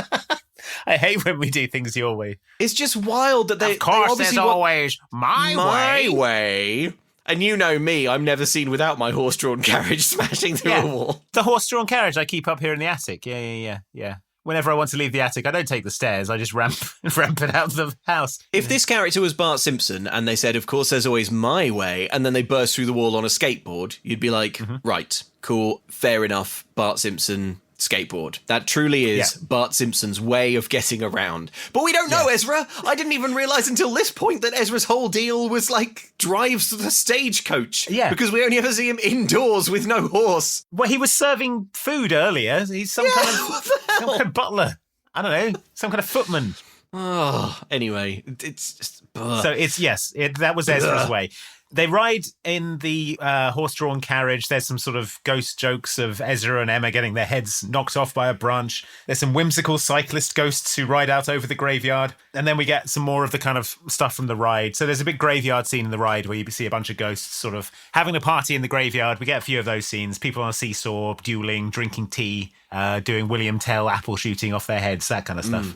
I feel like this is the point where the movie is closest to the vibe of the ride. Obviously, there's a lot of things here that are directly lifted from it, but just in terms of its kind of general whimsical energy. But that's the thing. It sort of doesn't really make sense in terms of like the story of this movie. No. Which is that like there's a curse on the house and all these spirits are trapped, unable to move on in a sort of hellish purgatory from which they can't escape. And they're all out here having a great laugh. And it's a sort of whimsical Looney Tunes graveyard of juggling ghosts. Yeah. You're like, well, this doesn't seem that bad, Ramsley. I don't see why you're so upset. Is it possibly a huge problem for any Haunted Mansion adaptation that the ride itself, as you've explained to me, Andy, is fantastically incoherent in vision? Yes. Because, like, you've told me before that the ride had, like, several fathers, right? Oh, it had, and some of them wanted it to be horrifying and some of it wanted to be whimsy. Yeah, a bunch of people were Walt Disney would just sort of, like, take people... The way he sort of ran Imagineering, it seems, is that he would just sort of walk into, I don't know, Bambi, where they're all drawing deer, and he's like, what are you doing? And they're like, well, I'm drawing a deer, Walt. He's like, no, you're not. You're designing the Carousel of Progress for the World's Fair. Like, well, I've never done that, Walt. And he's like, but probably you'll be good at it. I don't know. Anyway, I'll be at my club. So why is this Carousel of Progress full of Bambis? I told you, Walt, I'm a Bambi man. God damn it. Yeah, so he put a bunch of people on the Haunted Mansion who, you know, background artists and gag men and things like that. And there were a couple of Imagineers, Yale Gracie and Claude Coates. And Claude Coates wanted it to be like a proper scary ghost train. And Mark Davis was really into making it a sort of funny Disney-fied sort of, you know, like the Skeleton Dance, that kind of, that Disney cartoon, that kind of vibe. Or like Donald Duck Halloween or whatever. Yeah. So they were butting heads, and the way they resolved it is it starts out scary, It's very like atmospheric and creepy until you get to Madame Leota. And then Madame Leota does the seance, and that's sort of like, you don't actually like see any physical ghosts until after Madame Leota, which is when you go through the dining room and you see all the waltzing ghosts. And then after that point, it's like a big ghost party. So it works like as a ride. Yeah. But if you're trying to adapt it into a movie, less so. Well, on the ride, you're right. It moves you gently from one tone, from one genre almost, into another. But here, it just sort of whiplashes back and forth between... Yeah, like it's like, hey, check out these fun times. Anyway, the master's grief after his love's suicide was insurmountable. Yeah. And you're like, whoa, okay, damn. Yeah, it's like, oh, look at these funny ghosts. They're doing a duel. Yeah. And then it's like, oh, here's Eddie Murphy with all his skin peeling away because he's going to hell. He's going to Christian hell. Yeah, it's like, yeah, it's weird. So yeah, apparently when these spirits died, they couldn't find the light, and now they're trapped, doomed to wander the earth for all eternity, says Emma. And then you look at them and they're like, wee, wee, wee. The Hatbox Ghost is here. Like, they don't look that big. The hitchhiking ghosts are here. Yeah. A huge moment for the fans. There's an odd scene with the hitchhiking ghosts. Yeah. In the carriage. Eddie Murphy can see them. They think that he can't. And then the one called Gus says he's psychic. What does that mean? What does that mean? I don't know. Okay. The ghost is improving, but it's canon now. It's canon. Andy, I'm looking for some way to tell everyone that I am a cool nerd, and the only thing I've come up with so far is to put Magic the Gathering posters all over my bedroom. But the problem is no one wants to come to my bedroom. Yeah, well, you should have thought of that, because it's full of spiders and Magic the Gathering posters. Yeah, and you won't kill them, of course, because you're too afraid. Well, I am a craven. I've got another solution for you, Luke. One I think you're going to like a lot, and that is insert coin clothing. Ooh, tell me more. That's right. It's a little thing called a website. You might have heard of them. They're pretty new. They're pretty new wave. Nice. They're making waves online on the superhighway. InsertCoinClothing.com is a website full of the geek-inspired clothing and accessories that you love.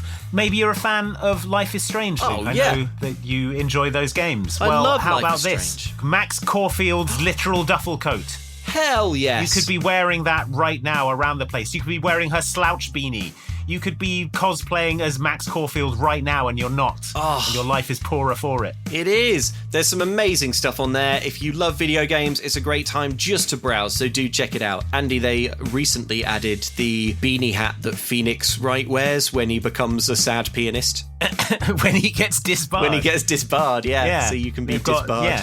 Ace Attorney, Phoenix Wright. If you've ever thought, man, I wish I could dress more like a disbarred lawyer, then insert coin. No, hang on, I already dress like a disbarred lawyer.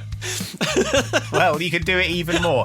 And Insert Coin has given us a code for Mum Can't Cook listeners to get 10% off. That code is Whole Leota Love. That's WHOLELEOTA LOVE. And that code gets you 10% off online orders. They're not applicable on charity items, bundles, gift cards, postage, and some products at launch. Codes cannot be combined with other deals or promotions and are valid until the end of June 2025. Andy, I've become a ghost. Oh.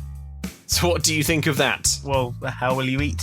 Well, I won't have to anymore. Okay. And frankly, it's a relief because I was finding it an absolute nightmare to feed myself every day. Do you know how often living people have to put food in their mouths? It's so Luke, you tedious fool. cooking up. You foolish fool. There was no need to die just to escape the tyranny of cooking for yourself. What? No! Yes, all you needed to do was sign up for HelloFresh. Oh. The meal kit delivery service that gives you quick, convenient recipes delivered right to your door. Just choose your meals and select a delivery date. HelloFresh handles all the meal planning, shopping, and most of the prep. So all you have to do is open your box and get cooking. You don't need to be dead. Amazing. Well, now I'm regretting being a ghost because I don't get to feed the whole family with HelloFresh's line of kid-friendly recipes. They're picky, eater-proof, and perfect for families looking to shake up their dinner recipe rotation. Yeah, and you're not going to sit down to a big brimming bowl of ectoplasm like Luke. You can enjoy pre-portioned ingredients that help reduce food waste by up to 45% compared to grocery shopping. Folks, I use HelloFresh myself. I have done 4 years. I find it enormously convenient, and it has truly freed me from the tyranny of going to the shops and thinking about like what food is, which used to dominate, I would estimate, about 75% of my life. Yep. And they do sometimes put a whole load of ectoplasm in the box. So if you live with a ghost... I don't think that's true. What have I been eating then? Yes. So all you need to do to not be like Luke is go to hellofresh.com/free mum can't cook for free breakfast for life. 1 breakfast item per box while your subscription is active. That's hellofresh.com/free mum can't cook.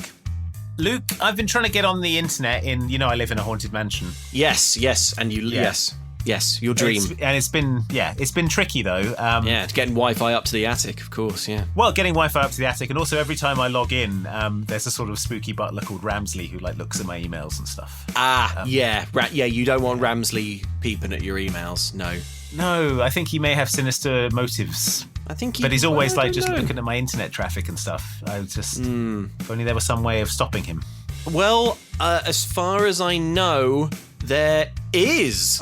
You need a VPN. A VPN is an amazing piece of technology that cleverly hides all of your internet searching and where you are and keeps you safe and private online. And Ramsley cannot peep at what you're up to at all. It locks out ghosts. VPN There's always stands my for... way.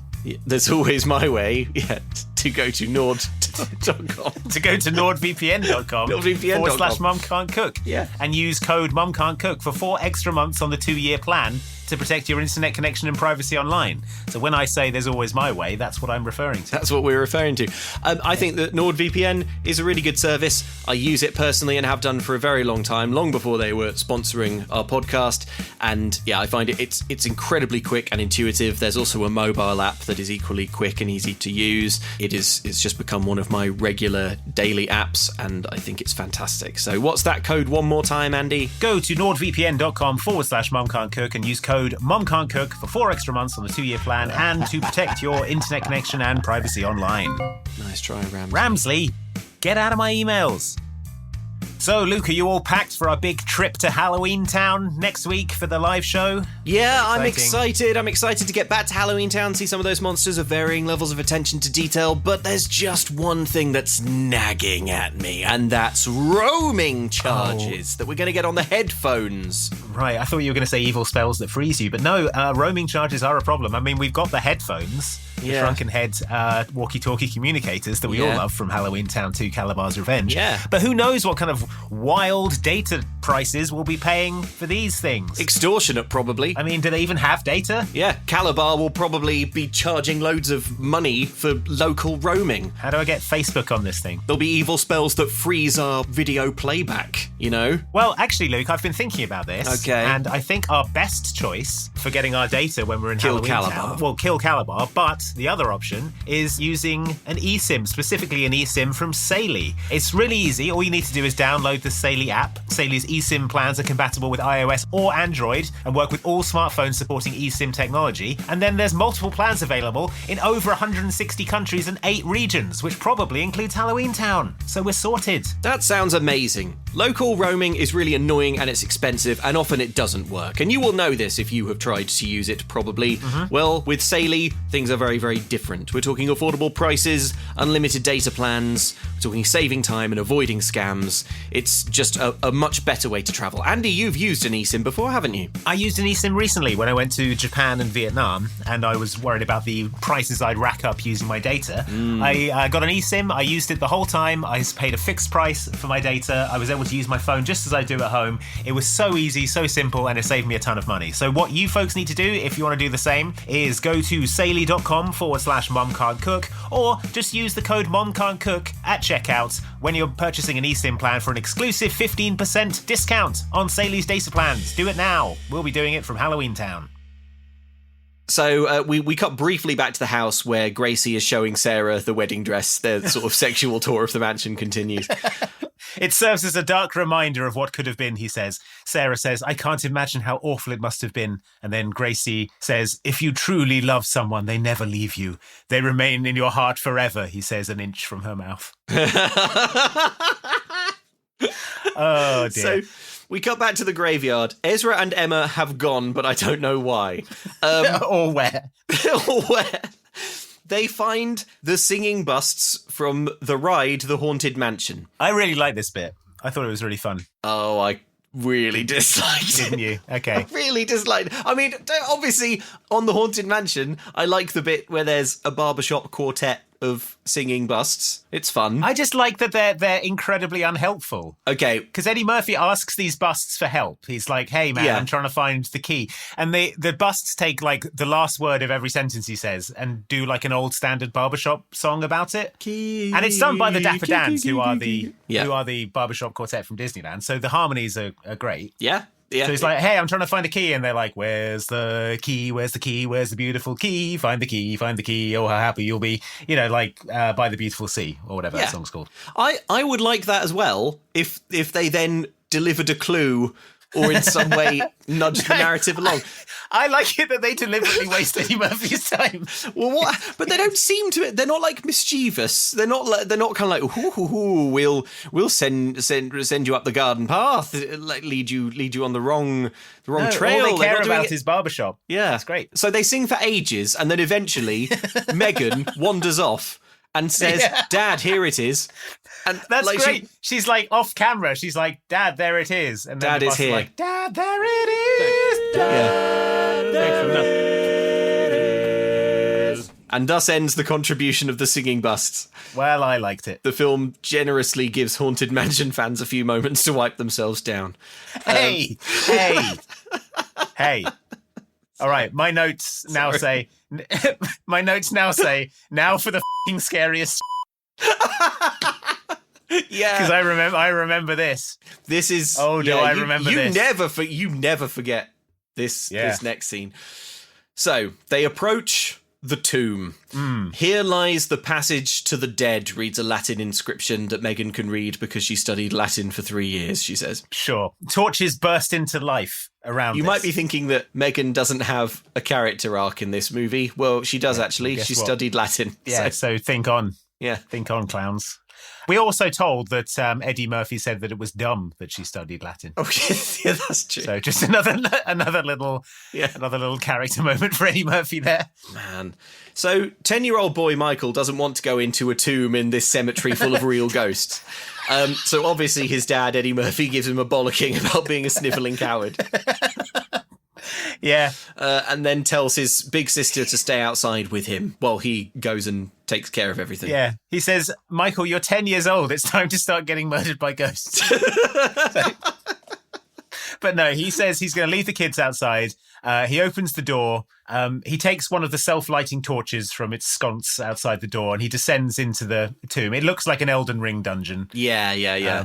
We briefly see an image of this in Madame Leota's ball being observed by Ramsley. And his partner, the Raven. Yes. Eddie Murphy descends into the tomb. He realises that he has forgotten the clue Leota gave him 10 minutes ago. The clue to save the life of his wife. So he gets down there and he's like... He didn't bother to remember. It's not complicated. It's like... But anyway, so luckily his daughter Megan is here. She just kind of appears and she she's followed like, hey, him down, yeah. Do you remember when you told me to wait outside? Well, I didn't. Yeah. And he's like, well, good, because I've forgotten the thing. And she's like, well, I haven't. Yeah, you have to find a black crypt with no name. They look and they see a black coffin. There is a brutal conversation between Eddie Murphy and Megan. It is the only sarcophagus in the room, for what it's worth. Yeah. So I don't know how many clues were needed exactly. Yeah. Megan blames him for all of this. He says that he's the breadwinner of this family. And then she implies that she's having a bad childhood. Eddie Murphy slides the lid off the coffin. It falls with such a massive audible crash that it can't possibly be styrofoam. Inside, there is a too frightening corpse clutching a key in its mouldering hands. Yeah, it seems to smell, Eddie Murphy implies. Yeah, Eddie Murphy removes the key from the dead hands in a way that involves an unnecessary amount of holding its hands, like and squelching noises. Yeah, well. It's all like sort of wet and squashy. But he kind of removes the key from the hands. They turn to go, but behind them, the corpse rises from the coffin frighteningly. Yeah, sits up like the Undertaker. It just like sits bolt upright at the end of Halloween. Position. Sort of, yeah. It's so scary. It turns. Eddie Murphy panics and then drops the key into the corpse water. Yeah, so you'll be wondering, what does Andy mean when he says corpse water? And the film isn't any clearer. Inside this crypt, there's some kind of moat or sewer. I full wrote stop. Earlier full stop. on, There's some kind of moat or sewer. Full stop. When they walk into this crypt, it's like flooded. But then I've written on purpose, ? Because there is a bridge across the water. Yeah. So I know they have a high water table in, particularly in New Orleans. Like all the cemeteries in New Orleans are above ground because of where the water table is. And if they get flooding and stuff, the bodies need to not be under the ground. So I was like, oh, is this a kind of that thing? But then they've also built a bridge in here. Yeah, it's kind of like, it's like a little Venetian catacomb kind of. It looks a bit thing. like in the Addams Family where they go down to their vaults, and they're kind of gondolaring around down there. It's like that, right? Yeah. Or like weird. Like the third Indiana Jones, where he's in the catacombs. Yes. And it's like sort of half flooded. But anyway, so yeah, he's dropped the key into the moat or sewer or whatever it is. Megan, his daughter, plunges into the corpse water to go and find it. Meanwhile, Eddie Murphy fights the zombie, slamming its head clean off with the torch that he's carrying. Let's hear some of this violent fighting. Back up! You asked for it. Next time you're gonna think twice before coming back from the dead, ain't you? Did you get the key? I'm looking. Well, take your time. Relax. I have everything under control up here. I have everything completely under control.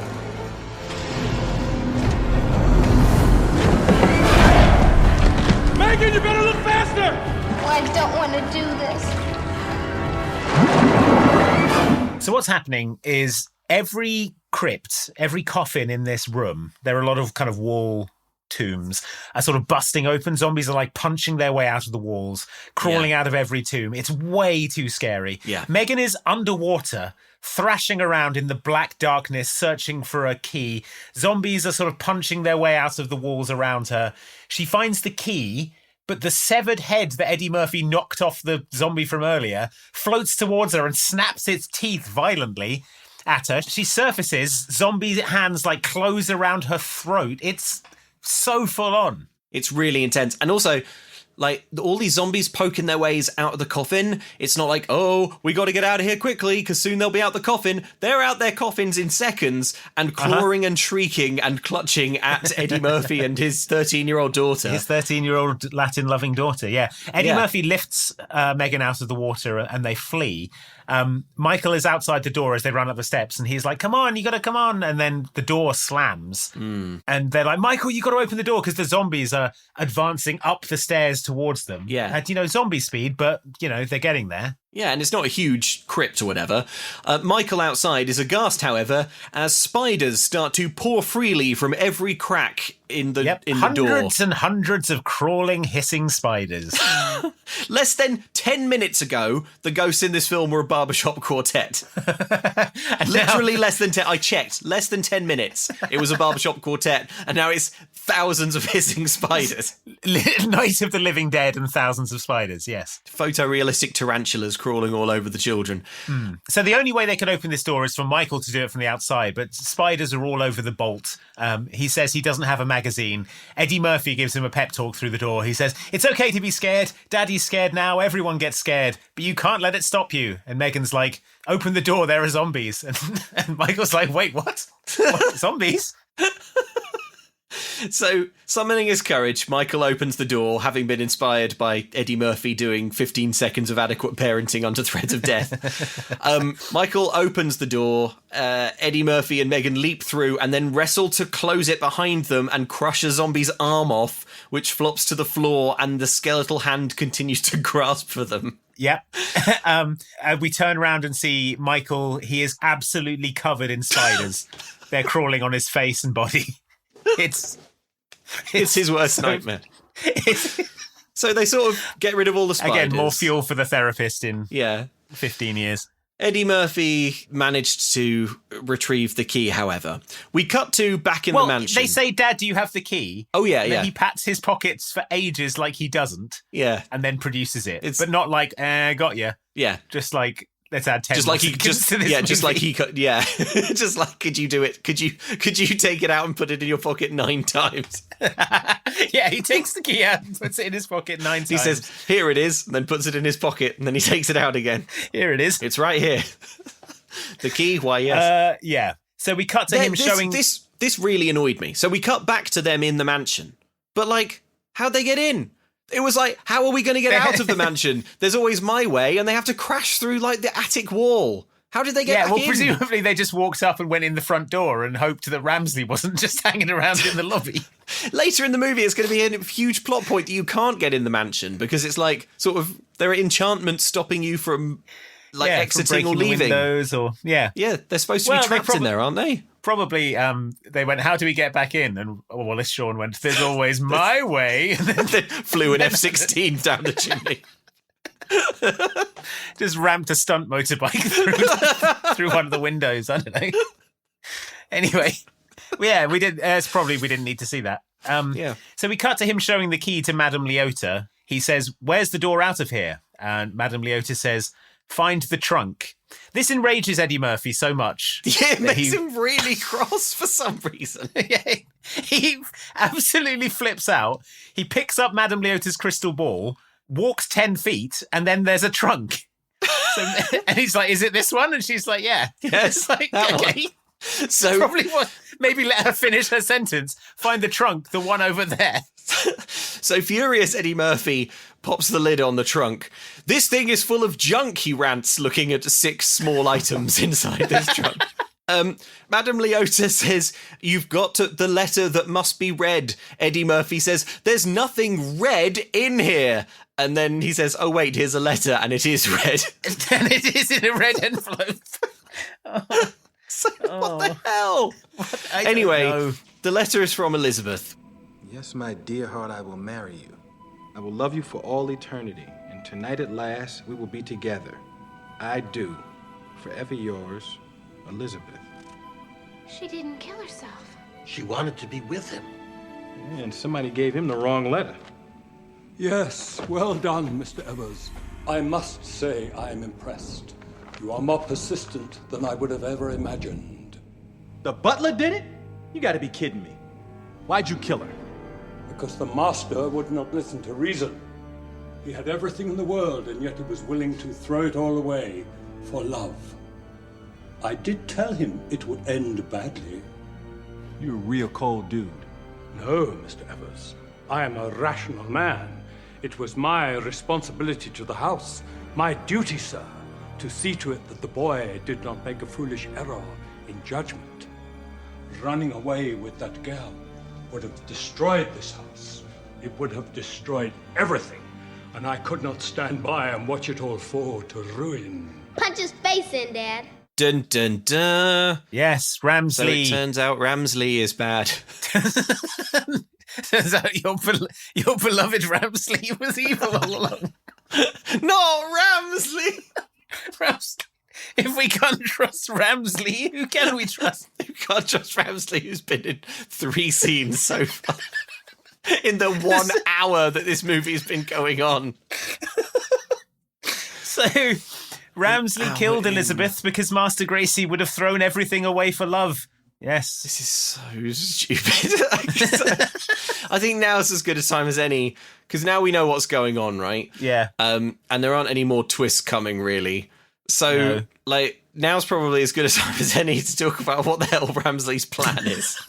So, In flashback, we see Ramsley at a masquerade ball poisoning Elizabeth. Eddie Murphy threatens to tell Gracie of this crime, but Ramsley says that the master must never know, and he wants to do the wedding ceremony, wedding him to Sarah, that will reunite Gracie with his love, Elizabeth. So he basically needs to get his ghost boss laid so they can all go to heaven, and this process will involve Elizabeth dying. Yes. Now, back in the olden days, yes, Ramsley was like, this union is wrong. She is below your station, and so I cannot approve this marriage. I must take drastic action, and so I will poison Elizabeth for the good of the mansion and the family name, right? Yes. But now he's like, now my evil plan is that the union I was willing to commit murder to stop happening. To stop. I need to make it happen now. Yeah, now I will stop at nothing to marry these two.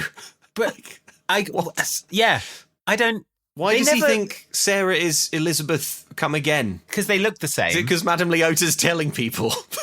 Yeah, Madame Leota's telling people. But also, it feels like they wanted to make this thing about, because Sarah Evers is black and Master Gracie is white.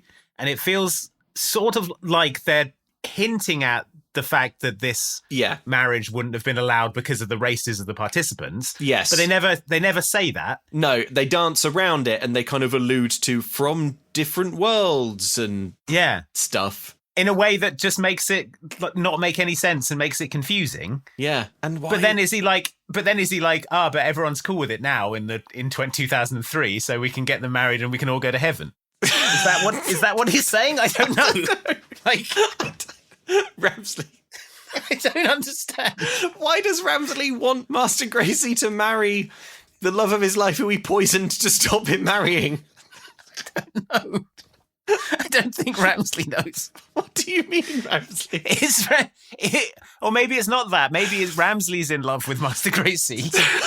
Fine. And you know what? They tried to make it work over the last 200 years and they realised they don't have a lot in common. So now it's like, all right, you can marry Elizabeth. You can marry Elizabeth. Good news is she's in the body of a realtor now. The good news is a local youth put a flyer for a real estate agent on our lawn and the woman in it looks exactly like your dead wife. That's a coincidence. Yeah, and then she comes to the mansion and it's obviously not Elizabeth because Elizabeth died. She's married to Eddie Murphy. Because she's not 300 years old. Yeah. But everyone's like, oh, Elizabeth. Oh, Elizabeth, she has come again. Sweet Elizabeth. So Eddie Murphy tries 3 times to physically assault the incorporeal Ramsley. Eddie Murphy punches Ramsley 9 times. Yeah. But every time it doesn't work because he's a ghost. Then Ramsley does some magic to lock the kids in a trunk. Uh-huh. And then he lifts Eddie Murphy into the sky with ghost magic and spins him round and throws him out of the highest window of the mansion. Eddie Murphy plummets down. The way I've written that is Ramsley then does a rocket-assisted choke slam through the window. And Eddie Murphy falls 10 stories onto his car. He is mildly winded and outside the house now. Well, I don't know exactly how fall damage works in real life, but I estimate that Eddie Murphy falls about 60 feet. Now, if you fall 60 feet, what Eddie Murphy actually does is he bounces off the glass roof of a conservatory and then lands on his car. Oh, yeah, so that's true. His fall is broken by a glass conservatory. If you fall 30 feet twice in quick succession, maybe you're fine. Yeah. It's like video game rules, right? You know, there's just a sort of hard threshold of you take full damage at this point, and everything below that is... Everything below that is fine. Yeah. So, yeah, he's mildly winded. He's outside the house. All the doors and windows slam shut. He is locked out. Yes. In the house, Master Gracie sexually leads Elizabeth into a ballroom. Tonight, for the first time in so many years, the house will have its shroud lifted. Do you believe love is about second chances and forgiveness? He says... Yes, I do, says Sarah, devouring him with her eyes. Leaning heavily on the I do. Then he sort of goes weird all of a sudden and starts yelling. He says, he's like, don't you remember? Don't you recognize me at all? He's sort of pacing around with a manic energy. Where we danced together for the last time before you killed yourself. He roars at her and grabs her. They're all surrounded by Pepper's ghost dancers that you see in the dining room. In the haunted mansion. Scene in the actual ride. Yeah, they're all waltzing around these incorporeal ghosts. He's yelling now. He's like, I have loved you in death as I did in life. Why do you not remember? You were my world, my life. Sarah has finally had enough of this, and she's like, let me go. Yeah. And tries to run away. And he's sort of teleporting around like Shang Tsung appearing in front of her and saying, you must be her, Elizabeth. Can you not sense it? For what it's worth, Gracie's not being like evil here. He's sort of confused. He's like, why doesn't she remember? He says to Ramsley, is she not my Elizabeth? And Ramsley says, yes, she is. Don't worry about it. In time, she will remember. Don't worry about it, bro. Don't even worry, bro. In time, she will remember, he says. Why do you think that, Ramsley? And if this doesn't work, you don't go to heaven. And everything remains as it was. Why would Ramsley go to heaven anyway? He did a murder. Surely if he goes through with this plan and they all move on, Ramsley's going to hell. Right. He shouldn't want this to happen. What is the plan, Ramsley? So outside, Eddie Murphy tries to enter a mansion by breaking a window, but the glass reforms. He tries it 7 times. I counted.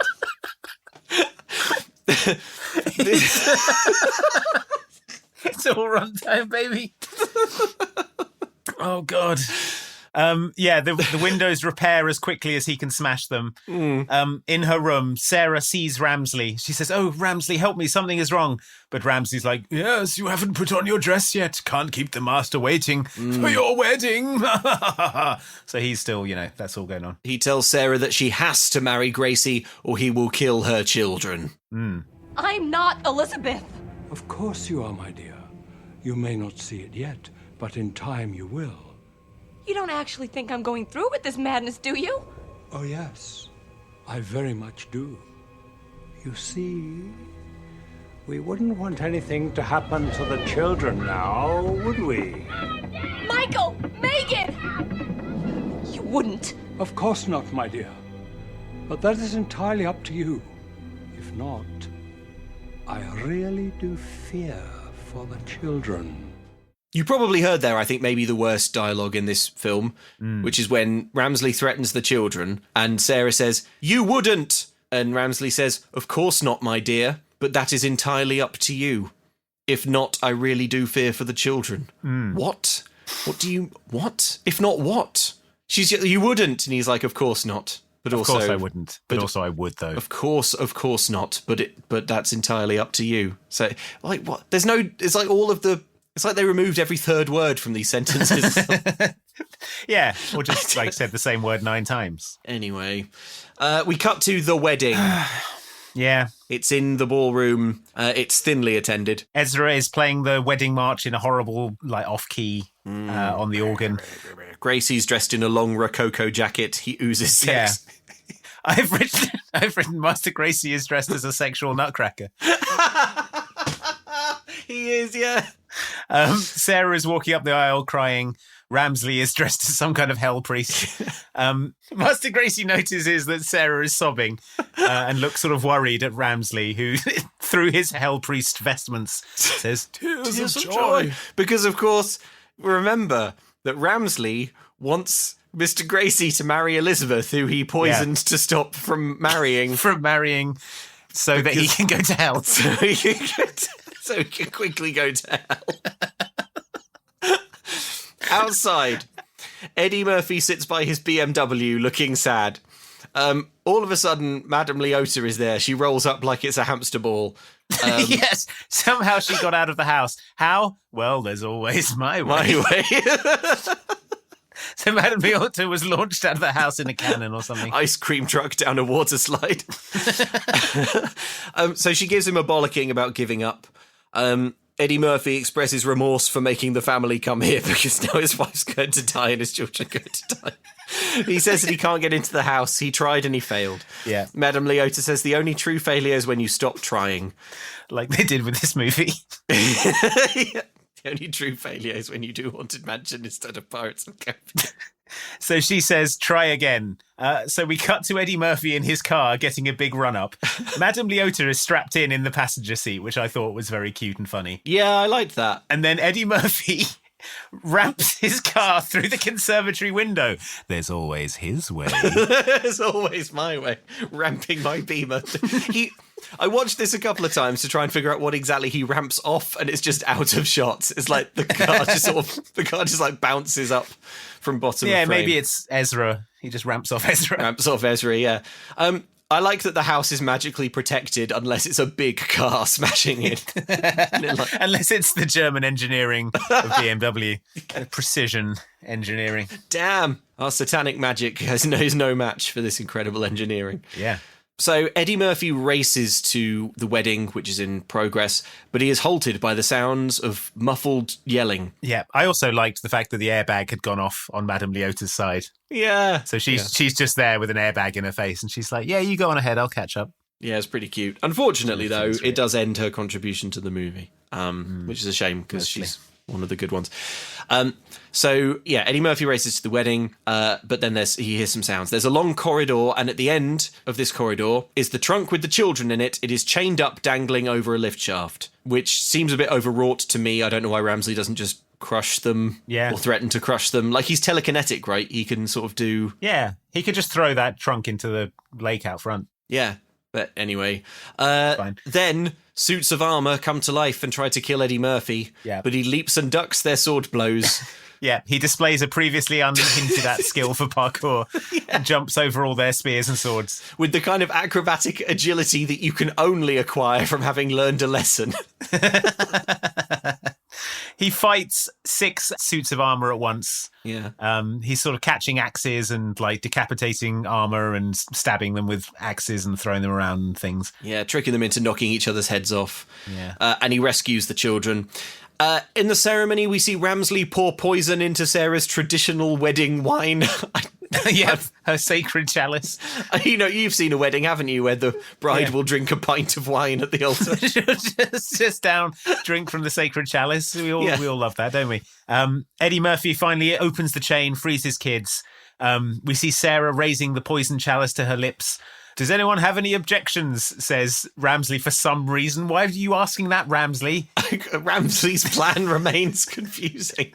This is your illegal hell wedding. You shouldn't have the bit about objections in it. Eddie Murphy bursts in. He's like, I've got a few objections. Yeah. Gracie is fuming at this interruption. He's like, stay away from her. And he prepares to kill Eddie Murphy with swords. Mm-hmm. Get away from her. I lost her once. I don't intend to let it happen again. This is not Elizabeth. Ramsley, you tell him the truth. I don't know what you're talking about. Well, now you got amnesia, huh? Elizabeth didn't kill herself. He did it. He's been lying to you all along. I'm warning you, sir. Step away. Man, don't think just because you pull out your sword, I'm gonna let you marry my wife. My patience is wearing thin. Elizabeth, please, come along. I'm not Elizabeth. You must be. Her name is Sarah. She's from New Jersey. Ramsey wants you to think she's Elizabeth so this curse will be lifted. That is absurd. There's so much dodgy dialogue in this film. The line, Elizabeth didn't kill herself, he did. It's like... He did kill herself. Elizabeth didn't kill herself, he did. What? He did kill herself. He did kill herself. Ugh. Yes. So anyway... Ramsley is caught in his deception. He comes clean. Your union was unacceptable, he said. I tried to tell you, but you wouldn't listen. Which is why I'm having you get married now. Which is why my ultimate plan to have your unacceptable union unionized. Gracie is obviously mad. Was love my mistake? He says. Yes, says Ramsley. And then he says, I tried to protect you all these years I've sacrificed. What do you know of sacrifice, duty, and honor? Damn you all to hell! And then his ghost powers activate. Yeah, his eyes go white and 1,000 too scary ghosts pour in through the windows. Like trashing the house that he is honor bound to protect, FYI. Yeah, Ramsley. He's like, I must protect this house. Anyway, ghost powers activate, destroy all windows. Anyway, he summoned 1,000 smashing ghosts. Then, and this is nothing, then... the fireplace cracks and erupts in flame, and a big dragon comes out. Yeah, a pit to hell opens up. Yeah, a pit to hell opens up, and a dragon comes out. Yeah. A dragon comes out. A big fire dragon comes out. A big dragon comes out. It goes up to Ramsley and wraps him up, and it drags him away. I got the impression that the dragon was Ramsley's doing. I thought the dragon was the final boss. Did you? Yeah, no, this is all part of Ramsley's plan. So the dragon comes out, launches a fiery tendril that drags Ramsley and also Eddie Murphy for some reason into hell. Well, he drags the dragon drags Ramsley, and Ramsley grabs Eddie Murphy's leg as they go. But Eddie Murphy grabs onto the edge of hell so he doesn't fall in. And kindly old good guy Gracie. Kindly old incorporeal ghost Gracie uses his corporeal hand to pull Eddie Murphy back up. Yeah, but to be fair, when the thing pulling them into hell is a dragon? Like, a dragon? Ramsley summons this dragon and then it drags him into hell. So what the hell, Ramsley? He summons this dragon and it does nothing but drag him to hell. Yeah. He's like, I've got one spell left. It's drag myself into hell. I guess I've still got a spell slot. I may as well use it. The protagonists do nothing in this finale, literally nothing. They just stand around goggling at the events. They just watch. It's like Ramsley activates his ghost powers, goes all Super Saiyan, and then in an event that I think is supposed to be unconnected, because the curse has been broken, a dragon comes and takes him to hell. Yeah. And everyone just sort of observes, except Eddie Murphy, who manages to fall in. They just sort of watch that and like, wow, that's quite the thing to see. So Ramsley is dragged into hell and he falls down into hell. Like Gandalf falling into the heart of the mines of Moria. The hole reseals, but suddenly Sarah is dead. It turns out randomly dies of poison. Yeah. It turns out that even though Eddie Murphy interrupted before she drank the poison, she then went ahead and drank it anyway. So seeing that dragon made her incredibly thirsty. So she was like, man, I sure could go for a frosty cold poison. I wouldn't say no to a pint of wine. So Sarah's just died of poison. So Sarah sort of dies, and then Eddie Murphy holds her and sort of unconvincingly tries to act like he's sad. He's like, "No, I love you so much, Sarah. I love you so." It sounds so unconvincing. It's really coming from Eddie Murphy. Yeah. The blue ball from before appears, and it floats down, and it goes into Sarah, and then a heavenly light. It goes like into her womb. It's really weird. Yeah, it doesn't go into her chest. It goes like properly. A heavenly light shines down, and Sarah is lifted ghostily upwards. Gracie is like, "Oh, Elizabeth, is that you?" Yeah. And Sarah says, "Yes, my love," in a British accent, which I guess is actually the actor's accent. Yeah, it's Elizabeth. Now, Luke, I'm sure as I was, you were in tears at this point. I was a wreck. I was just floods of tears. No, you were. Oh no, it was beautiful. The reunion of these lovers after all this time, after Ramsley's machinations tried to keep them apart. I was moving. I disliked this conclusion and this whole film so much, and I was so much angrier than I would otherwise have been because it came hot on the heels of Twitches, which is a masterpiece, and it was just garbage. Yeah. Also, did you think it was a bit on the nose to make Gracie's centuries-long unrequited love a blue ball? Oh dear. Sorry. You've ruined like my emotional crying confession. Oh. Did you cry? Yeah, I was crying. Were you really? Sobbing. I think you weren't. I can't tell if you're just making fun of me. No. I was like, oh, that's nice. Oh, in that case, that's nice, Andy. I'm glad. Well, you know what? Then I'm glad that it worked. I'm glad that it worked for you. That's good. That's good. He says, "Oh, Elizabeth," and they have a reunion. Now only heaven awaits, she says, and they start fully Frenching in front of Eddie Murphy. Yeah, and Eddie Murphy sort of. So they start Frenching hard in the mouth, and then Eddie Murphy looks at the children and says, "He's not really kissing your mom."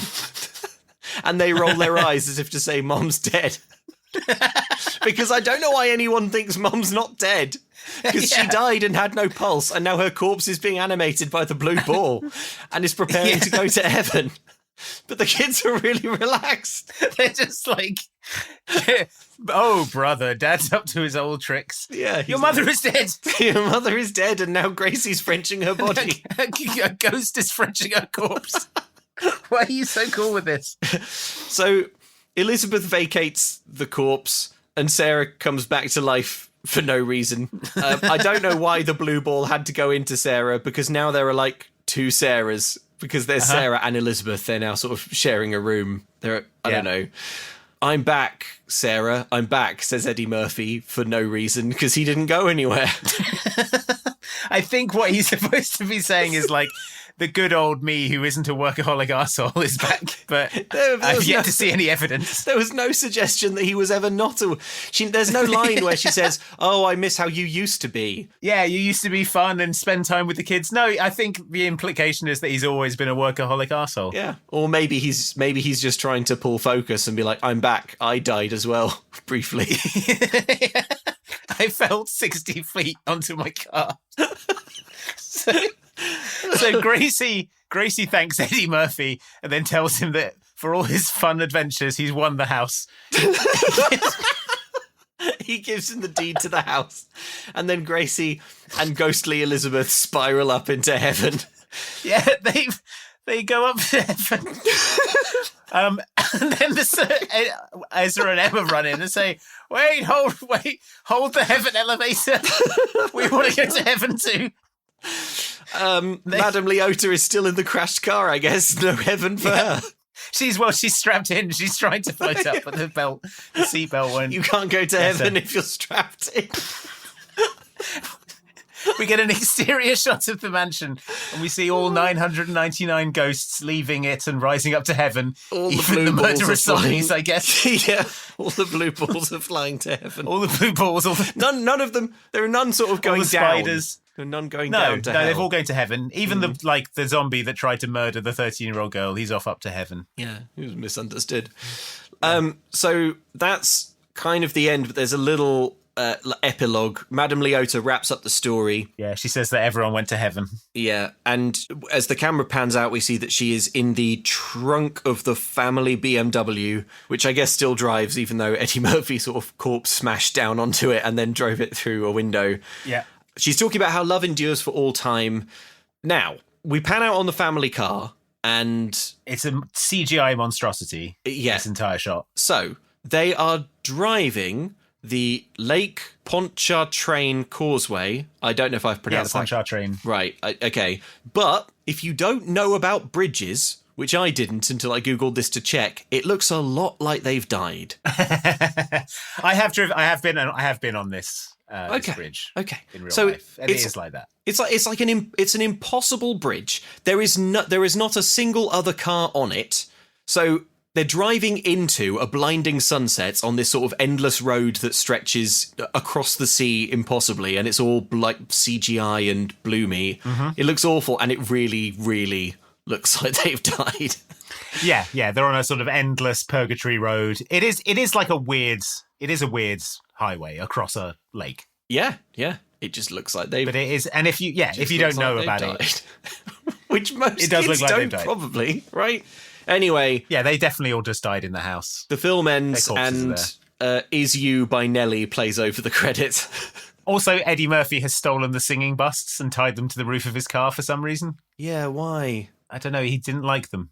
Also, there's a post-credits bit. Yeah. But it's so weak. It's just the end of the ride. That's what they do at the end of the ride. That's why they put it in. But is it like verbatim? Is it the same? It's verbatim, the narration from the end of the ride, okay. Yeah. Although at the end of the ride, it's delivered not by Madame Leota in the crystal ball, but by like a small human version of her. Right. It's weird. I've never found a satisfactory explanation as to why that happens in the ride. Okay. Yeah. Well, at least that. But she just does the thing at the end. She's like, hurry back, bring your death certificate, etc. Yeah, bring your death certificate if you decide to join us. Make your final arrangements now. We've been dying to have you. Mm-hmm. And that is The Haunted Mansion from 2003. Yeah. Pretty bad. Pretty bad movie. I think that the most frustrating thing is definitely the pacing. It's plot. outrageous that that like you're nearly an hour in, and you still don't know what is happening, and then when you do find out what's happening, it doesn't make any sense.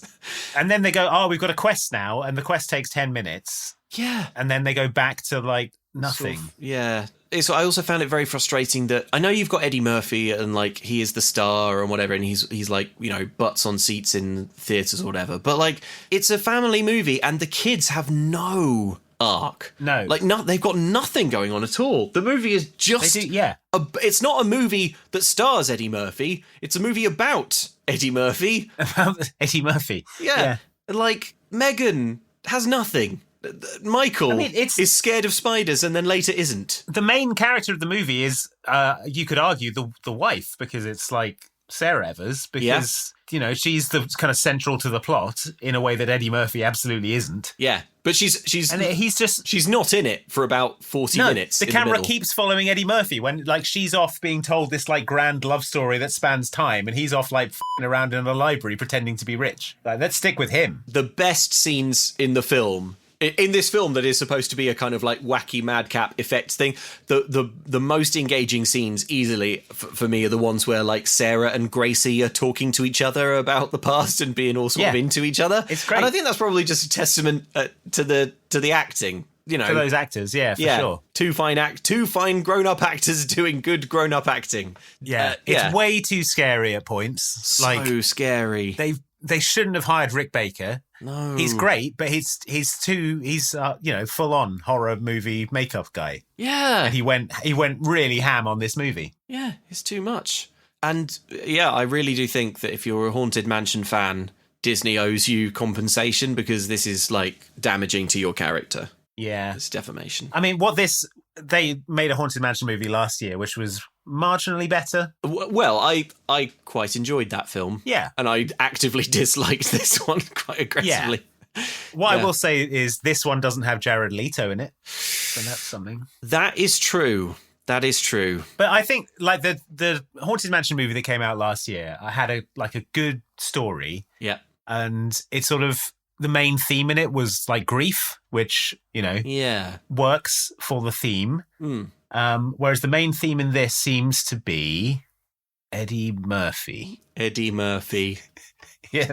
Eddie Murphy is sort of in a house. Yeah, Eddie Murphy in a house. Man, but we drop Eddie into this sandbox. It's a comedy.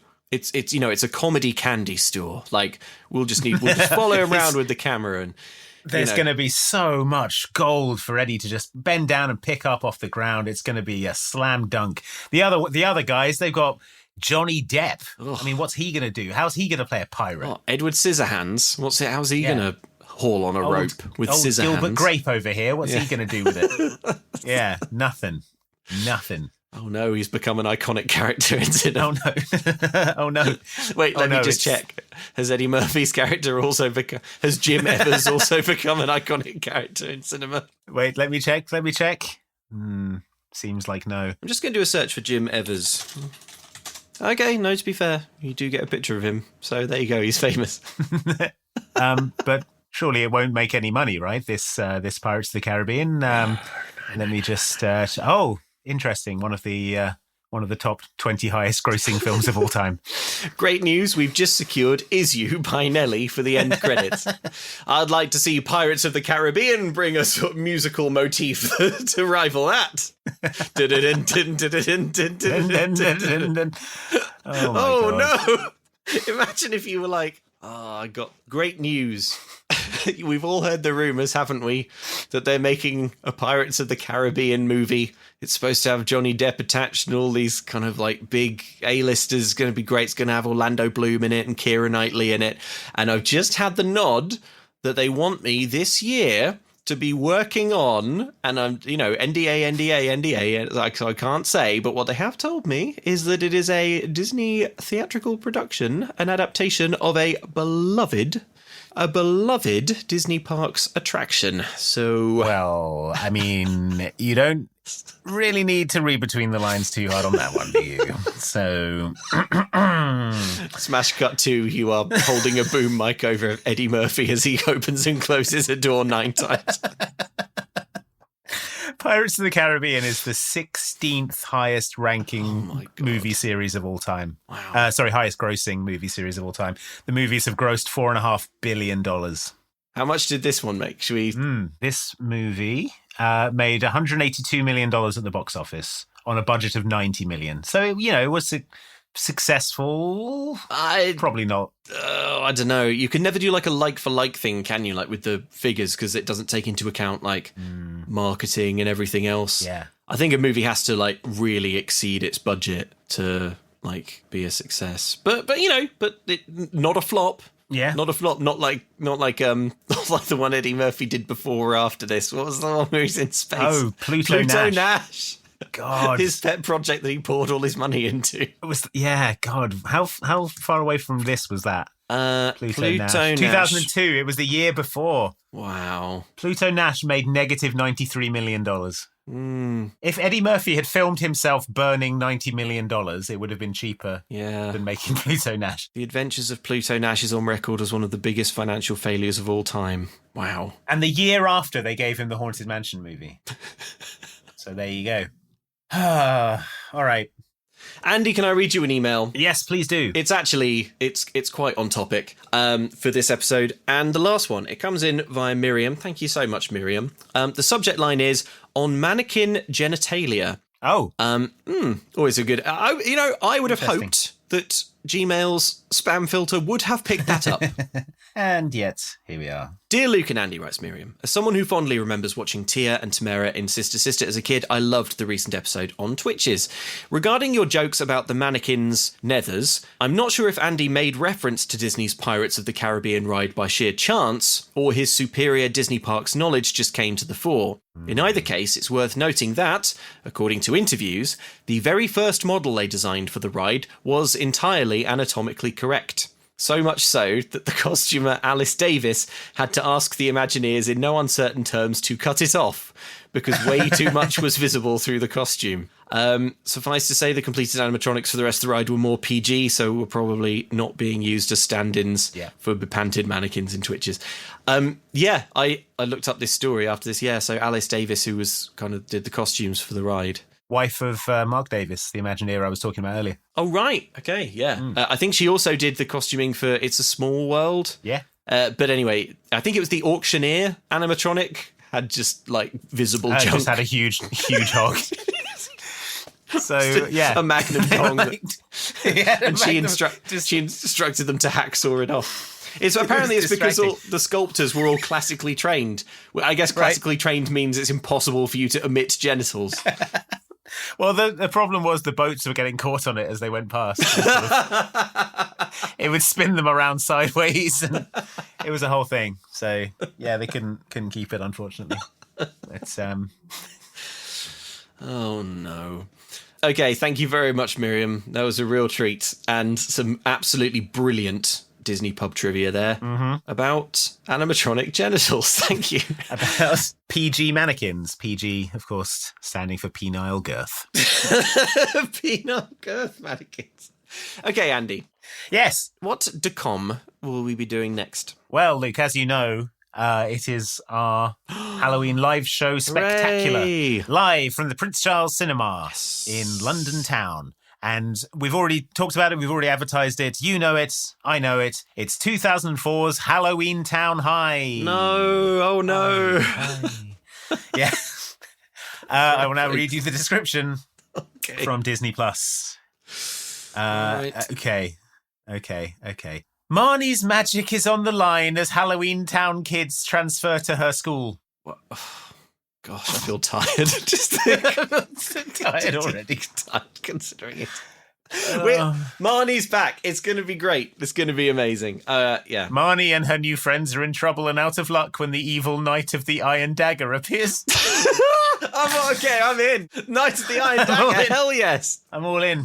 The Knight of the Iron Dagger. All right, great. Oh, that's so metal. Yeah. That's coming up next time, folks. Please enjoy it when it happens. In the meantime, you can check out our merch store over on bonesofbowser.com or momcan'tcookstore.com and pick yourself up something nice for the spooky season. Lots of great stuff over there. Check it out. I think you'll find something you'll really like. Definitely. And if you're a Mom Can't Cook fan and you just need absolutely more Mom Can't Cook podcast in your feed, it is entirely possible for you to achieve that lofty goal. Go to patreon.com/ extra helpings, and you can check out all of our different tiers for supporters of the show. The base tier gets you access to a bonus feed where we review episodes of the Disney Channel original TV show So Weird on the off weeks. And yeah, then there's other brilliant treats in there, like monthly watch-alongs where we revisit a classic DCOM that we've done on the main feed and just hang out and chat, talk to you listeners in the chat. And yeah, it's just a chill hang. So yeah, patreon.com/extra helpings. Yeah, check it out. It's a good time. So thanks for listening, everyone. We'll see you next time. And hurry back. Hurry back. Be sure to bring your death certificate if you decide to join us. Make final arrangements now. We've been dying to have you. This is what you like, is it?